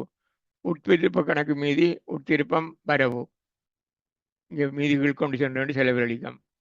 சில்லறை காசு கணக்கு, சில்லறை காசு கணக்கில் சில்லறை காசு கணக்கில் இவ்வளவு தான் வந்திருக்கு. ஒன்று பிரதான காசாளர்கிட்ட வாங்கின பஸ்ஸை கட்டு, அப்புறம் மீள் நிரப்பது, ரெண்டும் வரவு பக்கத்தில். சில்லறை காசு செலவுகள் எவ்வளவும், அவர் தனித்தனி பாகுபாட்டு செலவுகள் எவ்வளவும் 1980. அவை மீதி மிச்சம் இருக்கு. அவர்கிட்ட 2,000 ரூபா காசு கையில் இருக்குது. இப்போ அதை முடியல, செலவழித்த காசை வாங்கிட்டார். அப்போ இது வரவு மீதி. வழித்திரும்பல் கணக்கு மீதி செலவு மீதி. இங்கே வருங்க, இது மீதிகள் கொண்டு சென்ற செலவு. வழித்திரும்பல் கணக்கு மீதி செலவு, சில்லறை காசு கணக்கு மீதி வரவு, உட்திரும்பல் கணக்கு மீதி வரவு, பெற்ற கழிவு கணக்கு மீதி செலவு. அப்போ பெற்ற கழிவு, உட்திரும்பல், சில்லறை காசு, வழித்திரும்பல் கணக்கு இது விளைவும் இதில் பதிவாம் பாருங்க. பெற்ற கழிவு கணக்கு செலவு லாபம், உட்திரும்பல் கணக்கு 60,000 வரவு, சில்லறை காசு 2,000 அவர்கிட்ட கையில் இருக்கு. இப்போ காசு 2,000 வரவு. வழித்திருப்பம் வாங்கினது திருப்பி நாம் அனுப்பின சரக்கள் 8,000, அது செலவில். நீ அடுத்த பக்கத்தை எடுப்போம், அடுத்த பக்கத்தை எடுப்போம்.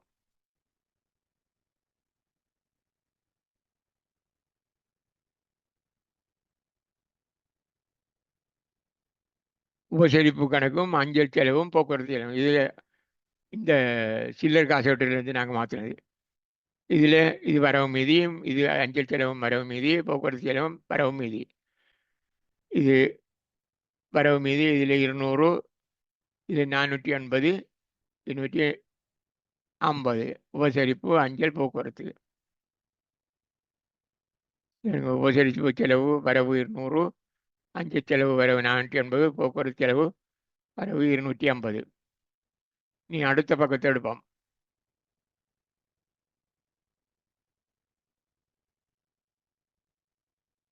துப்புரவு செய்தல், துப்புரவு செய்தலும் அந்த சில்லறை செலவு தான், சில்லறை காசோட்டிலிருந்து மாற்றினது. இது வரவு மீதி 450. கொள்வனவு கணக்கு, கொள்வனவு கணக்கு மீதி 2 தரம் கொள்வனவு. ஒன்று காசு கொள்வனவு 45,000, கடன் கொள்வனவு இதில் 1,42,000. எல்லாம் மொத்தத்தை கூட்டி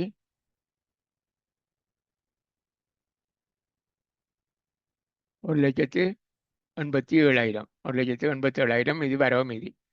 கொள்வனவு கணக்கு மீதி வரவு, துப்புரவு செய்தல் கணக்கு மீதி வரவு. அப்போ அதை படிக்க மீதி எழுதுவோம். துப்புரவு செய்தல் 450 வரவு, கொள்வனவு கணக்கு மீதி 1,87,000. அப்போ இனி நாங்கள் பரீட்சை மீதியை முழுதாக கூட்டுறோம். வரவு பக்கத்தையும் கூட்டுறோம், செலவு பக்கத்தையும் கூட்டுறோம்.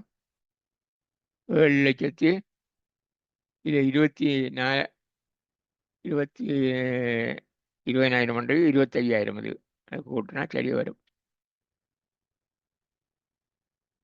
7,25,400 வரவு பக்கத்து மீதி, செலவு மீதி 7,25,400. அப்போ நாங்கள் இப்போ பரீட்சை மீதியும் தயாரிச்சிட்டோம். இப்போ பொது பேரிட்டில் மட்டும்தான் பரீட்சை மீதி தயாரிக்கிறோம். நாங்கள் இன்னும் இந்த கடன்பட்டோர் பேரிட்டையும் கடன் கொடுத்தோர் பேரிட்டையும் கணக்கில் பதியலை. அதில் பரீட்சை மீதி தயாரிக்கிறதில்ல. அதில் கடன்பட்டோர் மீதி பட்டியல் ஒன்றை தயாரிப்போம். யார் இவ்வளவு தரணுமன்றதை காட்டுற பட்டியல் தான். அது கடன்பட்டோர், மொத்த கடன்பட்டோர் பட்டியல் உண்டும், மொத்த கடன் கொடுத்தவருக்கு ஒரு பட்டியலும் தயாரிப்போம். ஆனால் இதில் மொத்த கடன் கடன் கொடுத்த ஒரு கணக்கு, அதாவது கட்டுப்பாட்டு கணக்குகள் செய்வோம். 3 கட்டுப்பாட்டு கணக்குகள் இதில் செய்கிறோம். ஒன்று காசு கட்டுப்பாட்டு கணக்கு, மற்றது கடன்பட்டோர் கட்டுப்பாட்டு கணக்கு, அடுத்தது கடன் கொடுத்தோர் கட்டுப்பாட்டு கணக்கு. இப்போ சில்லறை காசும் நாங்கள் முதல் சில்லறை காசை விட அது சில்லறை காசை விட செய்தேன். ஆனால் நாங்கள் இதில் காட்டினது, இதில் பார்த்தது சில்லறை காசை விட இல்லை, சில்லறை காசு கொடுப்பனவு நாட்குறிப்பாடு, அது நாட்குறிப்பாடு பேரோட இல்லை. அதனுடைய சில்லறை காசு கணக்கும் ஒன்றை நாங்கள் இங்கே இந்த புத்தகத்தில் பதிஞ்சிருக்கிறோம். சில்லறை காசு கணக்கு அதில் மீதி 2000 சில்லறை காசு கணக்கும் இங்கே பதிஞ்சிருக்கிறோம்.